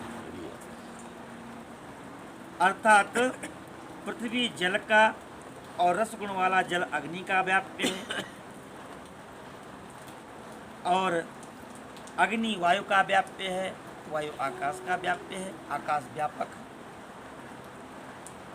इस प्रकार से इनकी व्यापकता को समझना चाहिए। ये जो प्रपंच है, जो विस्तार है, ये इन्हीं पांच भूतों का ही विस्तार है। यही प्रपंच कहलाता है। सर्व समष्टि जो आत्मा है उसी का नाम है विराट। और पृथ्वी तत्व से लेकर के शिव तत्व तक जो तत्वों का समुदाय है उसी का नाम है ब्रह्मांड। जो तत्वों का समुदाय क्रमशः वही तत्व समूह में लीन होते हुए अंततो गत्वा सबके जीवन भूत चैतन्यमय परमेश्वर में ही लय को प्राप्त हो जाते हैं, और सृष्टि काल में फिर शक्ति के द्वारा शिव से निकलकर स्थूल प्रपंच के रूप में प्रलय पर्यंत इस रूप में स्थित रहते हैं। अर्थात जगत की और प्रणव की एकता बता रहे हैं। किस प्रकार से ओम से ही जगत का विस्तार हुआ और फिर किसी प्रकार उस प्रणव में लय हो जाता है। अपनी इच्छा से भगवान सृष्टि करते हैं और किसी की इच्छा से नहीं। स्वयं उनकी जब इच्छा होती है, सृष्टि के जब उद्यत होते हैं महेश्वर, तो प्रथम जो परिस्पंद है उनकी इच्छा से स्पंदन होता है, हलचल होती है, कंपन होता है। कहते हैं वह स्पंदन जो है उसे शिव तत्व कहते हैं। यही इच्छा शक्ति तत्व है, क्योंकि संपूर्ण कृत्यों में इसी का अनुवर्तन होता है। जब तक इच्छा नहीं होगी तब तक कुछ होगा नहीं, तो ये इच्छा तत्व है। मुनीश्वर ज्ञान और क्रिया इन दोनों शक्तियों में जब ज्ञान का आधिक्य होता है तो उसे सदाशिव तत्व समझना चाहिए। ज्ञान का आधिक्य होता है। जब क्रिया शक्ति का उद्रेक होता है तो वही महेश्वर तत्व हो जाता है, और जब ज्ञान क्रिया दोनों शक्तियाँ समान होती हैं तो वह विशुद्ध विद्यात्मक तत्व हो जाता है। भाव और परमेश्वर के अंगभूत हैं, तथापि जो भेद बुद्धि है उसी का नाम माया तत्व है। जब शिव अपने ऐश्वर्यशाली रूप को माया से निगृहित करके संपूर्ण पदार्थों को ग्रहण करने लगते हैं तब उसी का नाम होता है पुरुष। तत्सृष्ट्वा तदेवानुप्राविशत, सृष्टि करके उसी में प्रविष्ट हो गया, तब वो हो गया पुरुष। कहते पुरुषेते, इस पुरी में जो शयन कर रहा है वह पुरुष है, माने इसमें प्रवेश कर गया। सब जितने पुर हैं ये शरीर, इसमें जो प्रवेश कर गया वो पुरुष हो गया। उस शरीर को रच करके स्वयं प्रविष्ट हो गया। इस श्रुति के द्वारा इसी रूप का प्रतिपादन किया है। इसी का प्रतिपादन करने के लिए इस श्रुति का प्रादुर्भाव हुआ। यही पुरुष माया से मोहित होकर के संसारी पशु कहलाता है। जब वह माया के बंधन में बंध जाता है, कोई परमात्मा बांधने नहीं आता, भगवान किसी को बंधन में नहीं डालते, जीव अपने ही आप अपने को बांध लेता है। जैसे मकड़ी अपने ही जाला बना के उसमें फंस जाती है, तब वह संसारी पशु कहलाता है। पशु माने बंधन युक्त जीव। शिव तत्व के ज्ञान से शून्य के कारण उसकी बुद्धि अनेक प्रकार के कर्मों में आसक्त हो जाती है और वह मूढ़ता को प्राप्त हो जाता है। वह जगत को शिव से अभिन्न नहीं जानता, ता अपने को भी शिव से भिन्न ही समझता है। ये जगत शिव से अभिन्न है, इसको वो नहीं मानता। वो मानता जगत भिन्न है और अपने को भी शिव से भिन्न ही समझता है। कहते हैं ईशावास्य उपनिषद का पहला जो मंत्र है, ईशावास्यमिदं सर्वं यत्किंचित जगत्याम जगत तेन त्यक्तेन भुंजीथाः मा गृधः कस्य शुद्धः। ईशावास्यमिदं सर्वं, ये जो कुछ भी जहाँ तक है वह सब परमात्मा से व्याप्त है। तेन त्यक्तेन भुंजीथाः, इसलिए उस तत्व के, उसके अंश को छोड़ करके तुम भोगते हो। उसे कहते हैं यावत भ्रियेद जठरम तावत सुक्तुम देहि नाम, जितने से तुम्हारा उदर भर जाए उतने पर ही तुम्हारा अधिकार। तो जब सब जगह वह तत्व विद्यमान है तो आप किससे चोरी करोगे, किससे बेईमानी करोगे, सारी चीज़ें अपने आप स्पष्ट हो जाएंगी, निर्मल हो जाएंगी। आप उस तत्व में स्थित हो जाएंगे और बंधन से मुक्त हो जाएंगे। बंधन तभी होता है जब हम ये मान लेते हैं कि यहाँ तो अंधेरा है, यहाँ परमात्मा नहीं है। परमात्मा तो महामंदिर में ही बैठे हैं, लेकिन शास्त्र कहता नहीं, परमात्मा सब जगह व्याप्त है। इसीलिए पापी से पापी व्यक्ति से भी घृणा का निषेध है ना। पाप से घृणा करनी चाहिए, पापी से पाप घृणा के योग्य है। आत्मा तो उसमें भी परमात्मा शिव रूप में विद्यमान है। तो कहते हैं वह फिर संसार में बन जाता है प्रभु। यदि शिव जी ने अपनी तथा जगत की अभिजनता का बोध हो जाए तो उस पशु जीव को मोक्ष का बंधन प्राप्त ही नहीं होता। जैसे इंद्रजाल विद्या का ज्ञाता जो जादूगर होता है, बाजीगर, उसको अपनी रची हुई माया में भ्रम नहीं होता। उसको पता है कि हमने केवल लोगों को दिखाने के लिए फैलाया है, या है कुछ नहीं। देखेंगे लड़के को काट देगा, सिर अलग कर देगा, पैर अलग कर देगा, लोग हाय हाय करने लगेंगे और फिर सबको जोड़ देगा। तो इसी प्रकार से जो मायापति हैं, शिव हैं, उनको, और जो ज्ञान योगी हैं जो उसकी माया को समझते हैं, उनको भी भ्रम नहीं होता।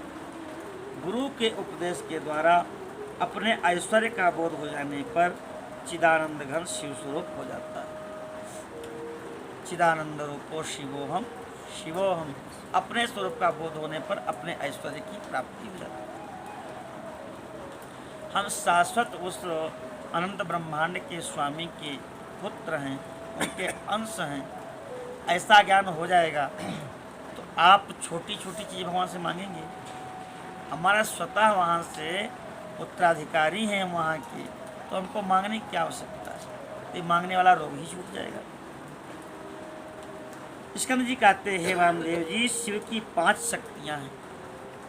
सर्वकर्तृत्व रूपा, सर्वतत्व स्वरूपा, पूर्णत्व रूपा, नित्य स्वरूपा, व्यापकत्व रूपा।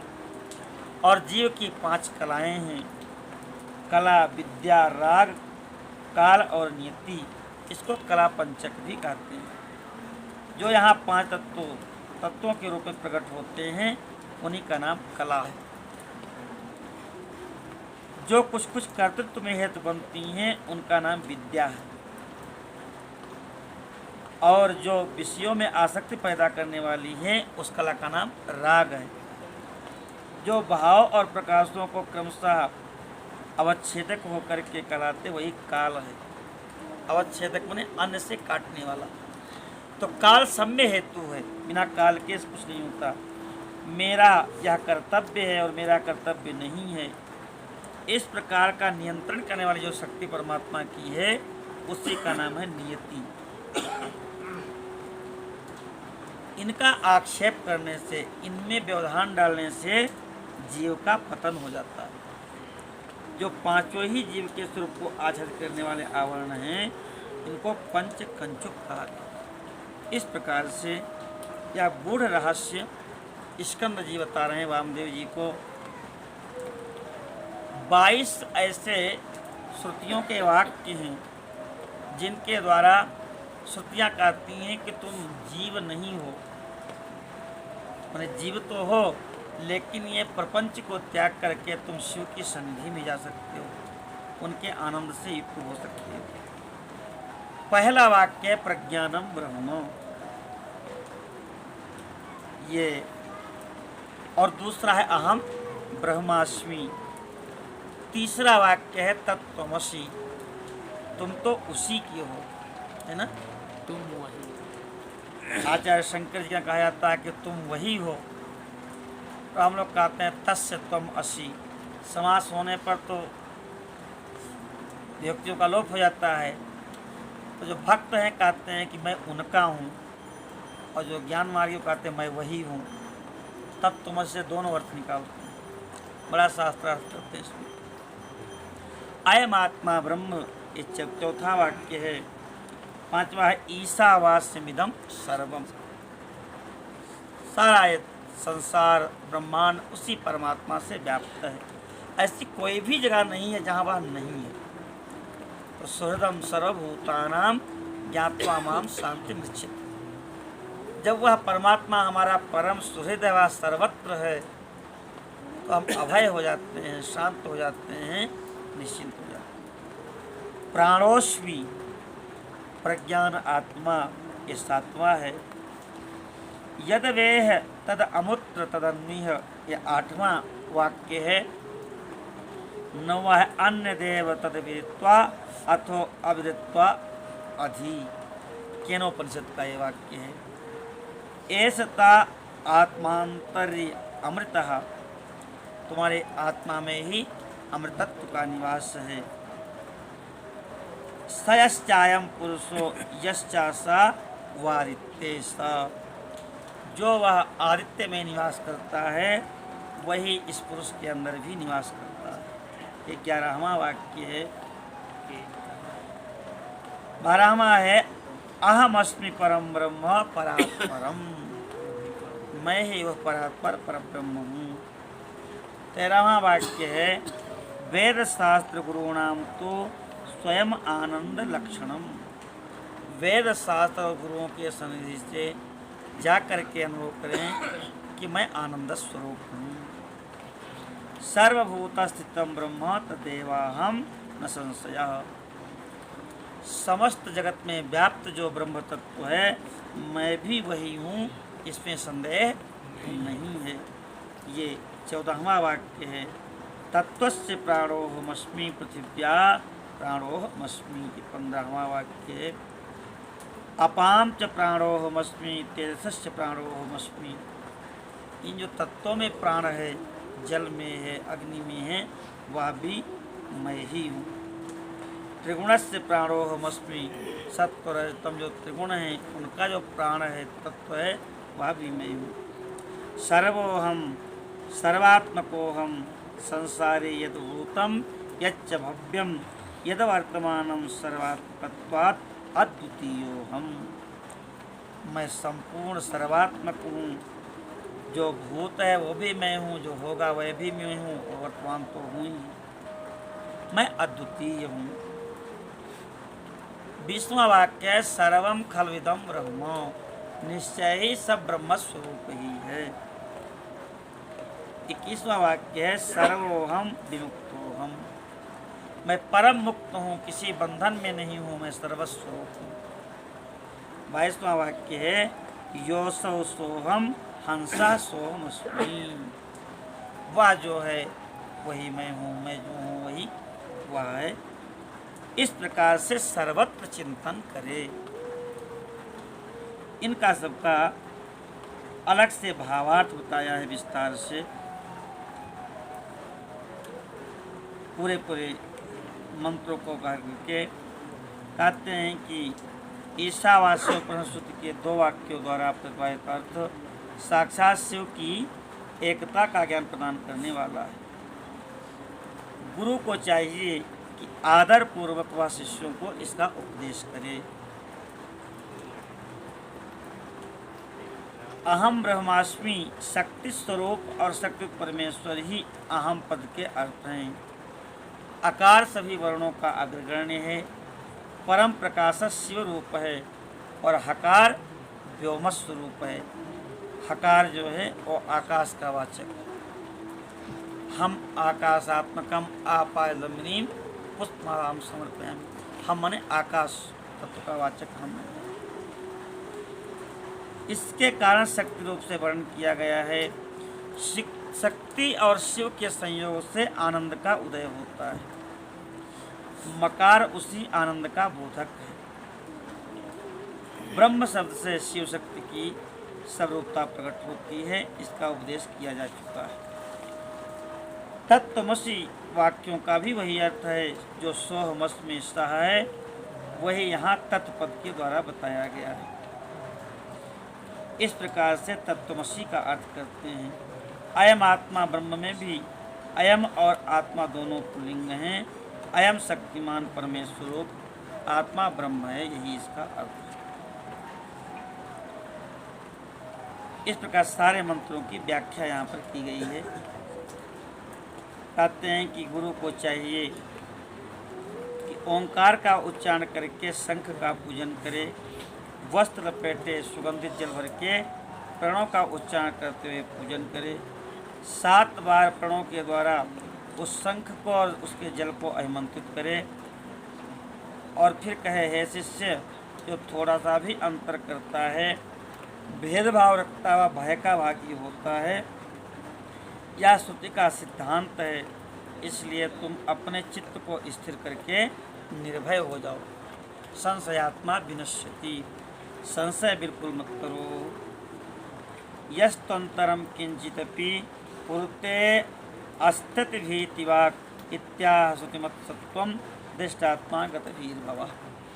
श्रुति के इस अर्थ को मान करके निर्भय हो जाओ। इस प्रकार से गुरु स्वयं महादेव जी का ध्यान करते हुए उन्हीं के रूप में शिष्य का अर्चन करे। या शिष्य भी अब शिव स्वरूप हो गया, क्योंकि इसने संसार का, संशय का, सबका त्याग किया। शिष्य के आसन की पूजा करके उसमें शिव के आसन की और शिव की मूर्ति की भावना करे। फिर सिर से पैर तक शब्द हो जाता है जो 5 स्वरूप भगवान की, उनकी कल्पना करे। इस प्रकार से बताया है। और अंत में पूर्णोहम ऐसे मंत्र तक जप करके गुरु उस माला को शिष्य के कंठ में पहना दे, ललाट में तिलक कर दे और चंदन का लेप करे। इसके बाद गुरु प्रसन्नता पूर्वक श्रीपाद युक्त नाम देकर शिष्य को छत्र और चरण पादुका अर्पित करे। व्याख्यान दे करके गुरुवासन ग्रहण करने का अधिकार दे।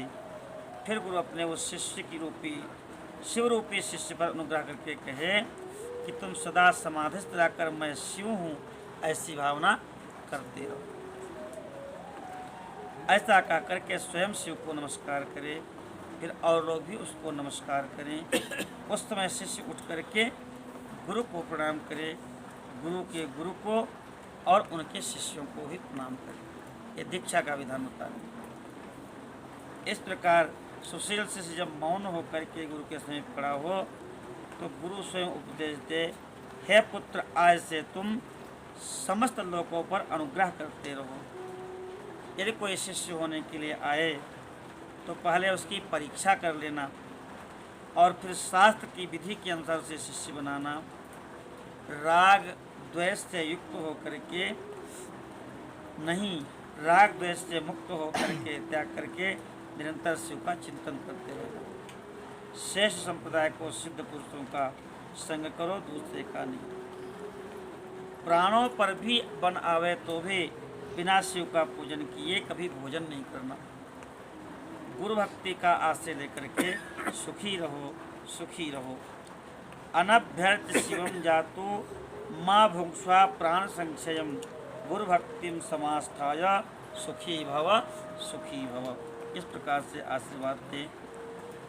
स्कंद जी कहते हैं, मुनीश्वर वामदेव, तुम्हारे स्नेह बस अत्यंत गोपनीय जो ये रहस्य था योगपट्ट, यह हमने तुमको बताया है और संन्यास की विधि और उनकी स्नान विधि भी वर्णन किया है।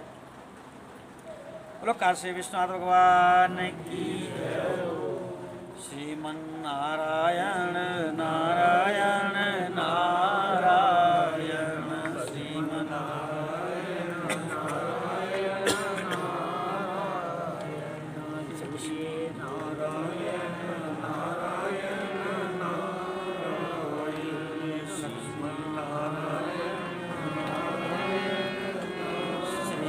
लक्ष्मी नारायण भगवान की, बद्री नारायण भगवान की, काशी विश्वनाथ भगवान की। सन्यासियों के एकादशा द्वादशा आदि कृत्यों का वर्णन किया है। फिर स्कंद जी वामदेव जी को लेकर के कैलाश पर्वत को आए हैं। ये कैलाश संहिता का वर्णन सुन रहे हैं और वहाँ पर शिव जी के चरणों में प्रणाम किया है। शिव जी ने कहा है, मुने, भगवान शिव का कहा हुआ है उत्तम रहस्य जो वेदांत के सिद्धांत को निश्चित किया गया है, तुमने जो कुछ भी सुना है इसी रूप से चल करके जो इसका अनुकरण करता है, शिवोहमस्मि इस रूप में आत्मस्वरूप को की भावना करता है, वह शिव स्वरूप हो जाता है। इस प्रकार मुनीश्वर वामदेव को उपदेश देकर ज्ञानदाता देवेश्वर कार्तिकेय जी पिता माता के सर्ववंदित चरणों को चिंतन करते हुए कैलाश शिखर को आए हैं। शिष्यों के सहित वामदेव भी कार्तिकेय जी को प्रणाम किया और कैलाश शिखर पर जाकर के उन्होंने शिव और उमा को ही प्रणाम किया, उनके दर्शन किए हैं। भक्ति भाव से उन्होंने स्वयं को समर्पित किया है। शरीर की सुधि भूल कर दंडवत पड़े रहे शिव जी के वहाँ सामने बारंबार नमस्कार करते हैं। अनेक स्तोत्रों द्वारा जो वेद और शास्त्र के अनुकूल थे, जगदम्बा पुत्र सहित गणपति और स्कंद सहित शिव का स्तुवन किया है। भगवती पार्वती और महादेव जी के चरणारविंदों को मस्तक पर रखा है और वहीं पर सुखपूर्वक निवास करने लगे हैं। कहते हैं कि प्रणव के अर्थभूत महेश्वर, वेदों के गोपनीय रहस्य, वेद का सर्वस्व, मोक्षदायक तारक मंत्र ओंकार, ज्ञान प्राप्त करके यहीं सुख से रहो। भगवान विश्वनाथ जी के चरणों में मुक्ति का चिंतन करो। ऐसा कहकर के कहते हैं, सूत जी कह रहे हैं सोनका ऋषियों से कि मैं गुरुदेव की सेवा के लिए बद्रिकाश्रम तीर्थ हो जाऊंगा। ऐसा कहकर के ऋषियों से विदा लिया। लोकाशी विश्वनाथ भगवान की। इस प्रकार से कैलाश संहिता की पूर्णता हुई। वायवीय संहिता का पूर्व खंड 2 खंडों में है और ये अंतिम संहिता है। यहाँ भगवान वायु देवता ने ऋषियों को सुतत्व का उपदेश दिया है। व्यास जी कहते हैं, नमः शिवाय सोमाय सगणाय ससूनवे प्रधान पुरुषेशाय सर्गस्थित्यंत हेतवे शक्तिरप्रतिमायस्य ह्रेश्वर्यं चापि सर्वगं स्वामित्वं च विभुत्वं च स्वभावं सम्प्रचक्षते तमजं विश्वकर्माणं शाश्वतं शिवमव्ययं महादेवं महात्मानं प्रजामि शरणं शिवम्। वेदव्यास भगवान कहते हैं कि जगत की सृष्टि पालन और संहार के हेतु हैं तथा प्रकृति और पुरुष के भी ईश्वर हैं। ऐसे प्रमुख गणों के सहित पुत्रद्वय गणपति और कार्तिकेय के सहित भगवती उमा के सहित भगवान शिव को हम बारंबार प्रणाम करते हैं, जिनकी शक्ति अतुलनीय है, अद्वितीय है, सर्वव्यापक जिनका ऐश्वर्य है, जिनका स्वामित्व और विभुत्व स्वभाव है। विभुत्व माने सर्वव्यापकता और सर्व ईशत्व जिनका स्वभाव है। ऐसे विश्व सृष्टा सनातन अजन्मा अविनाशी महान देव शिव की हम शरण ग्रहण करते हैं,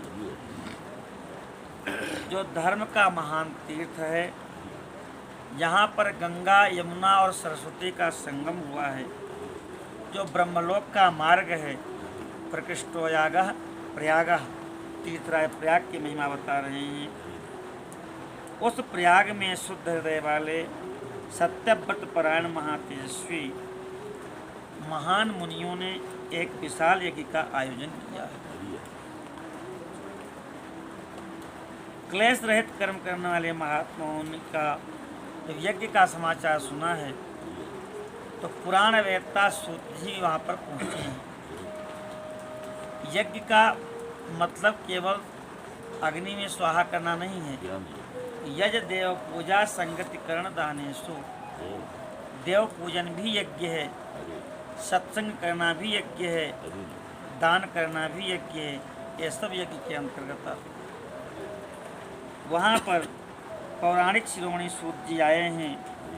जब सूत जी को आए हुए देखा ऋषियों ने, सब के सब प्रसन्न हो गए, खड़े होकर के दिव्य आसन दिया और उनका पूजन किया है। आसन पर विराजमान हो गए सूत जी। ऋषि बोले हैं, शिवभक्त शिरोमणि रोमहर्षण जी, आप सर्वज्ञ हैं, पुराण वेत्ता हैं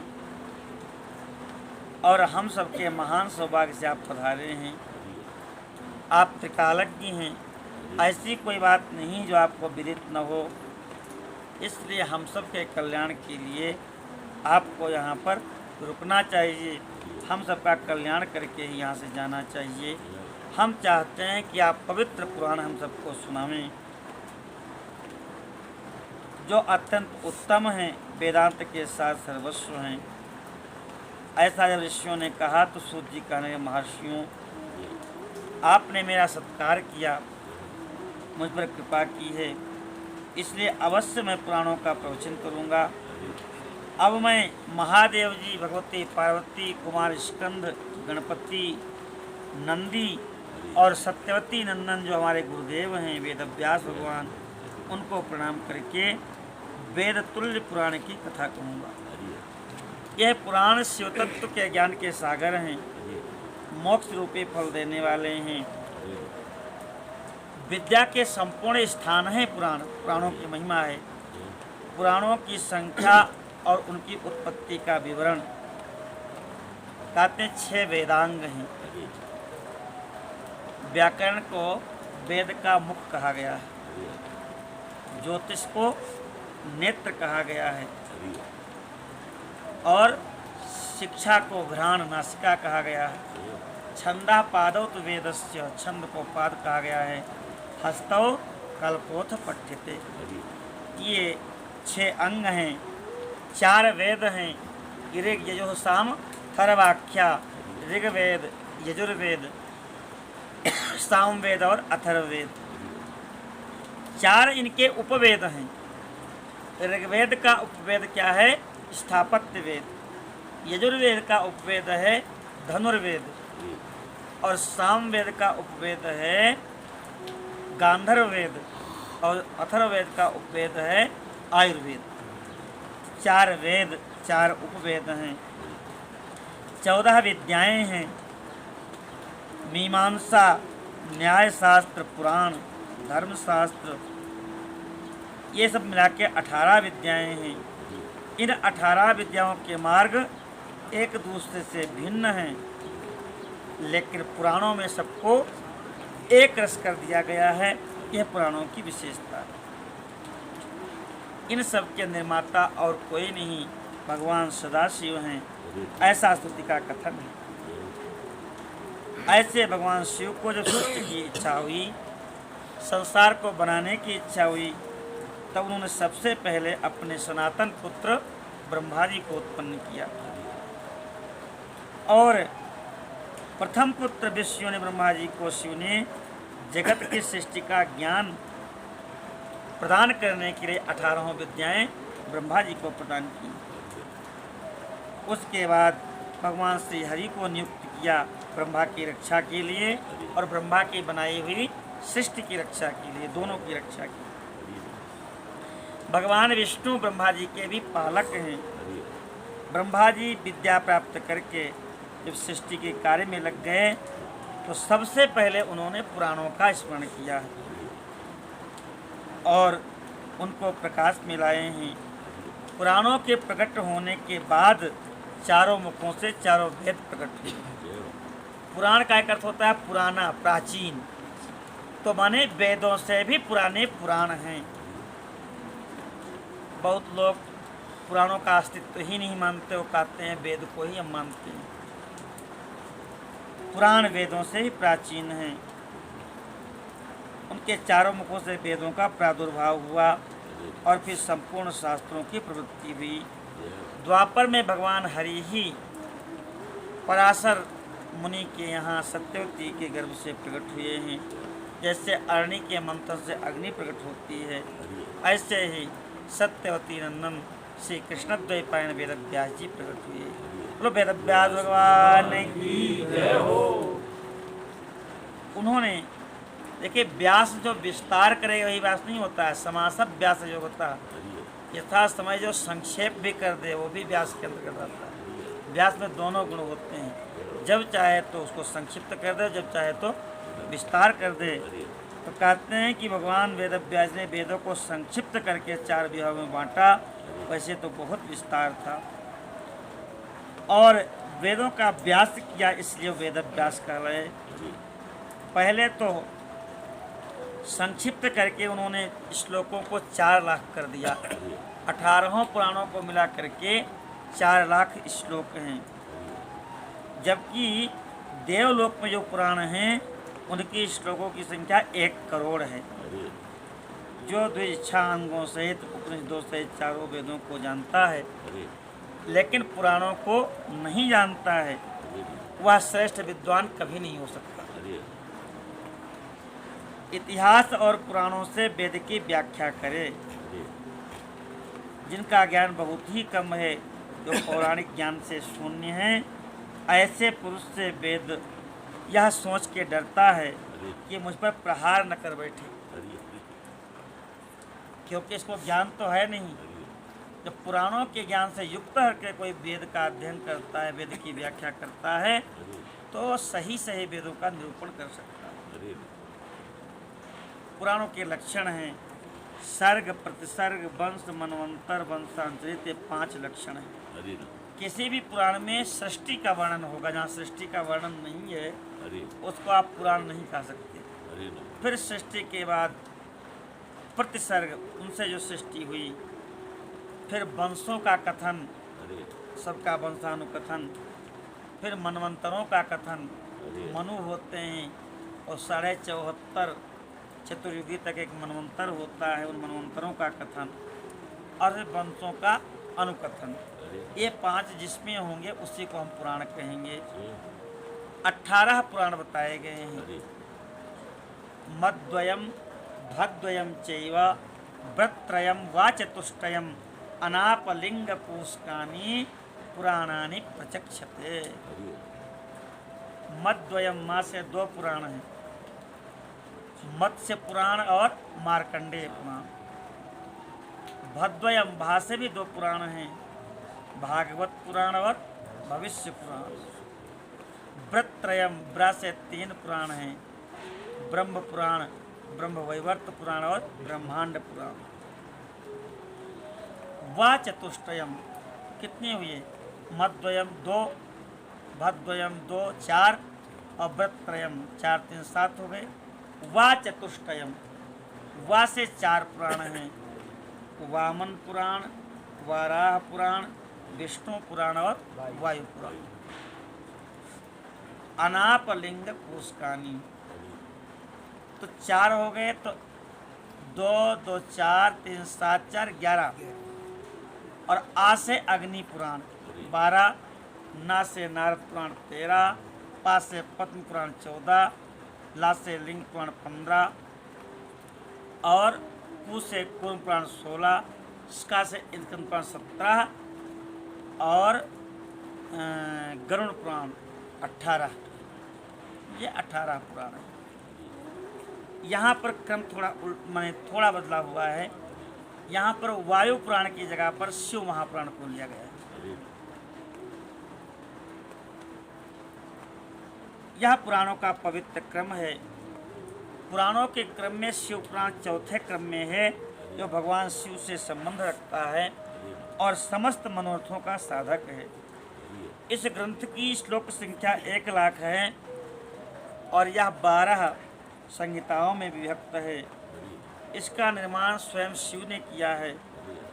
इसमें धर्म प्रतिष्ठित है, लेकिन वेदव्यास जी ने शिव जी के बनाए हुए शिव महापुराण को संक्षिप्त करके जो 1 लाख श्लोक थे उनको 24,000 श्लोक में कर दिया। और जो 12 संहिताएं थीं उन संहिताओं को भी 7 संहिताओं में कर दिया है। प्रत्येक संहिता के श्लोकों की संख्या बताया है। कहते हैं कि शिव पुराण को आप लोगों ने सुन लिया, केवल 4000 श्लोकों की वायवीय संहिता बची है जो सुनाएंगे। वेदों का विद्वान न हो उसको शास्त्र का वर्णन नहीं करना चाहिए। एक अंग को जान करके आप दूसरे अंग का छेदन कर देंगे। 18 पुराणों का जब संपूर्ण अध्ययन करेंगे तो पता लगेगा कि एक पुराण दूसरे पुराण के पूरक हैं। कहते हैं जो पुराण को जानता न हो, जिसके पुराणों में श्रद्धा न हो, जिसको भगवान में श्रद्धा न हो, उसको कथा नहीं कहनी चाहिए। जो भगवान शिव का भक्त हो, शिवोक्त धर्म का पालन करता हो, जिसकी दृष्टि दोष रहित हो, उसको जांच बूझ करके धर्मात्मा शिष्य को ही इसका उपदेश करना चाहिए। बोलो वेदव्यास भगवान की जय। सूत जी कहते हैं महर्षियों, जब द्वापर बीत गया, कलयुग का आरंभ हुआ, यह कल्प आया है, सृष्टि का आरंभ हुआ, वाणिज्य की प्रतिष्ठा हो गई। वाणिज्य में 3 चीजें मुख्य हैं, कृषि, गोरक्ष, वाणिज्यम। इन तीनों मिलाए वाणिज्य कहा जाता है। तब प्रजावर्ग के लोग सजग सचेत हो गए और 6 कुलों में उत्पन्न हुए हैं।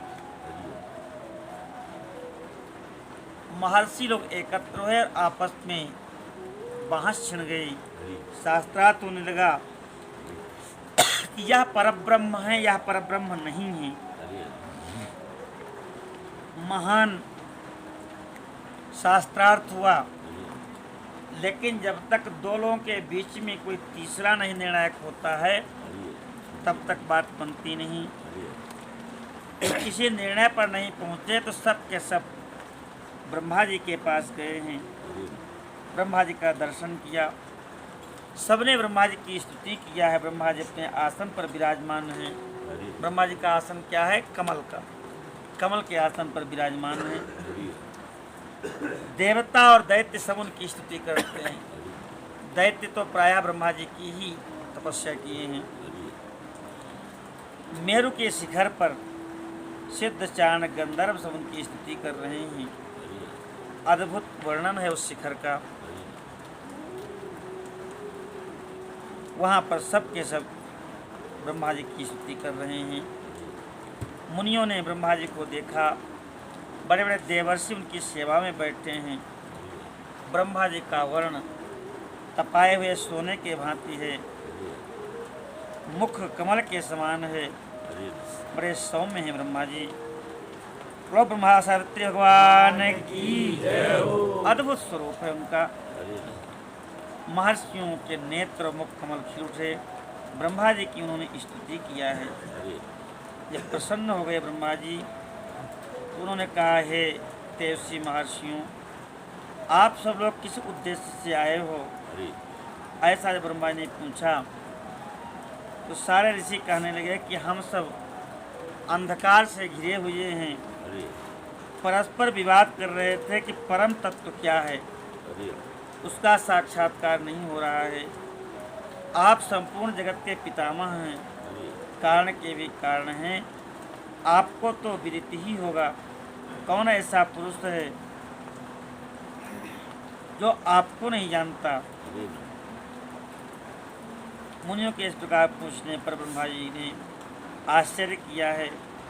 देवताओं और दानवों और मुनियों के खड़े हो गए और चिरकाल तक ध्यानमग्न हो गए। ब्रह्मा जी हाथ जोड़ करके बोले, हे मुनियों,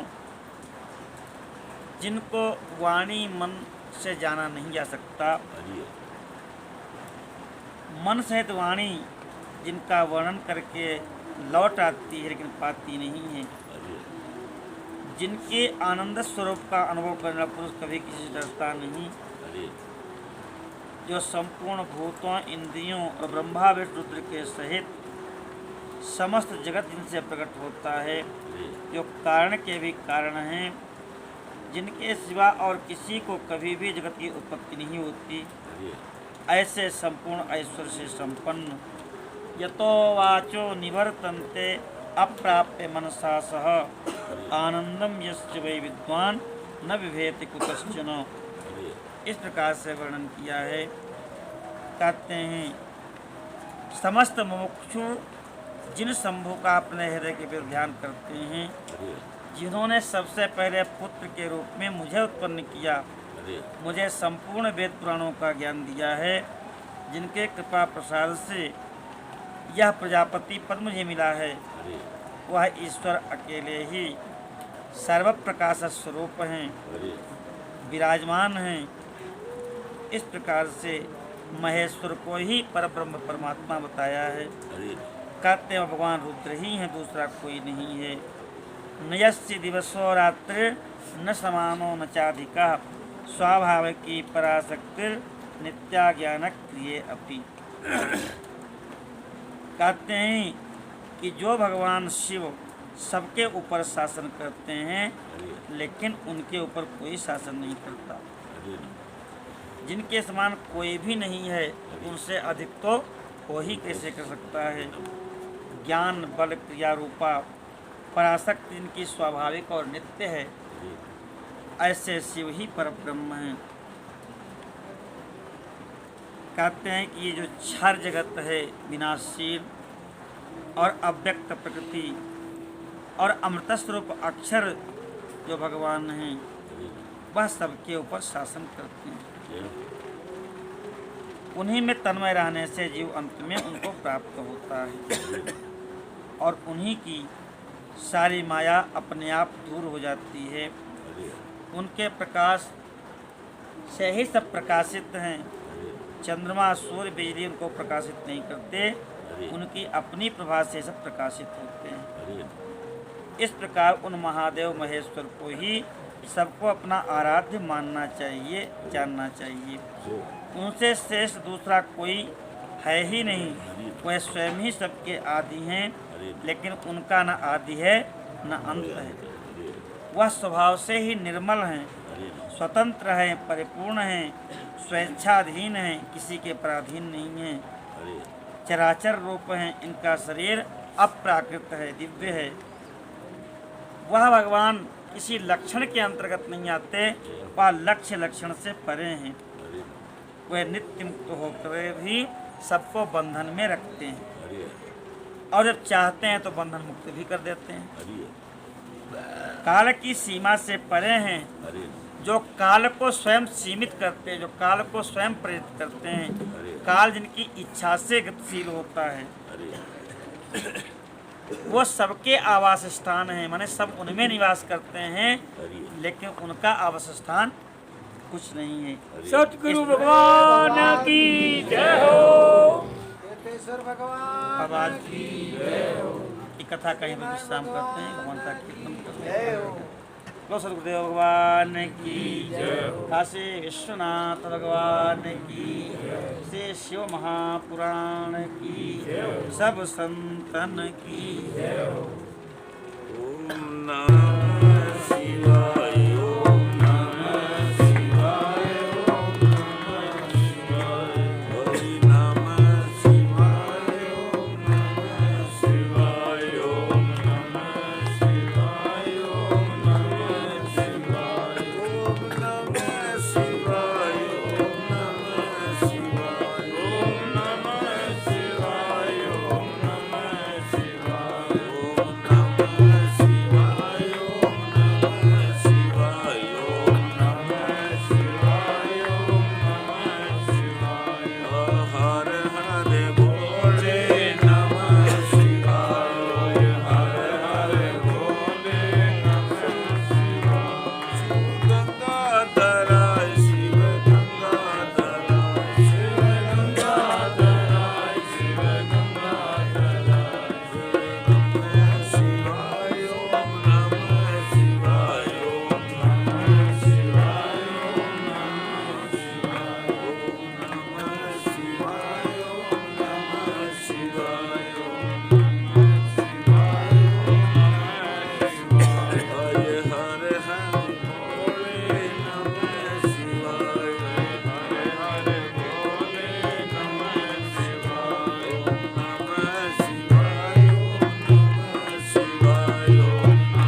जय शिव ओमकारा वो प्रभु हर भज ओमकारा ब्रह्मा विष्णु सदा शिव ब्रह्मा विष्णु सदा अध गंगे दारा ओम हर हर हर देव एकानंद चतुरानंद पंचानंद राधे शिव पंचानंद राधे हंसासन गरुड़ासन हंसासन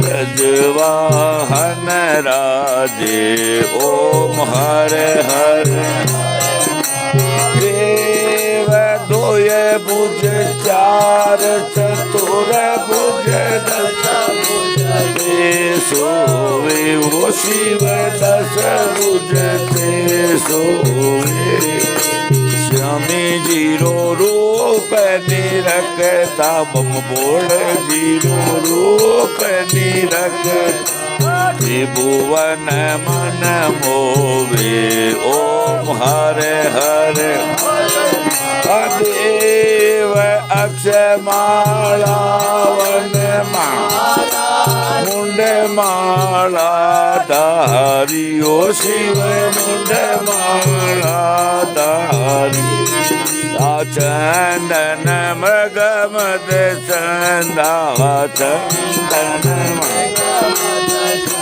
दाह भाड़े शुभकारी ओम हरे हरे देव सीतांबर पीतांबर बाग बर अंगे ओ शिव गे सनकादिक प्रभुतादिक सनकादिक भूतादित संगे ओम हरे हरे देव कर्मा देय कमाल जगति सुलधर शिव जगति सुलधरता जग करता जग करता सुख करता रे दुख जग आनन करता ओम हरे हरे देव लक्ष्मी वर मुनियावर सावत्री संगी शिव सावत्री संगी पार बता अद गंगा पार हरे बोले गंगे ओम हरे हरे देव ब्रह्मा विष्णु सदा शिव जानत अविवेक शिव जानत अविवेका अपरनाक्षर के माधे ओम महादेव यह तीनों एका ओम हरे हरे देव काशी में विश्वनाथ नंदो ब्रह्मचारी ओ शिव बोलो ब्रह्मचारी नित उठ भोग लगावत नित उठ दर्शन महिमा अति भारी ओम हरे हरे देव त्रिगुणा स्वामी जी की आरती जो कोई नर गावे उजारा मन सुध होए जावे वर्णत शिवानंद स्वामी रटत ऐचा ओम हरे हण देव जय शिव ओमकारा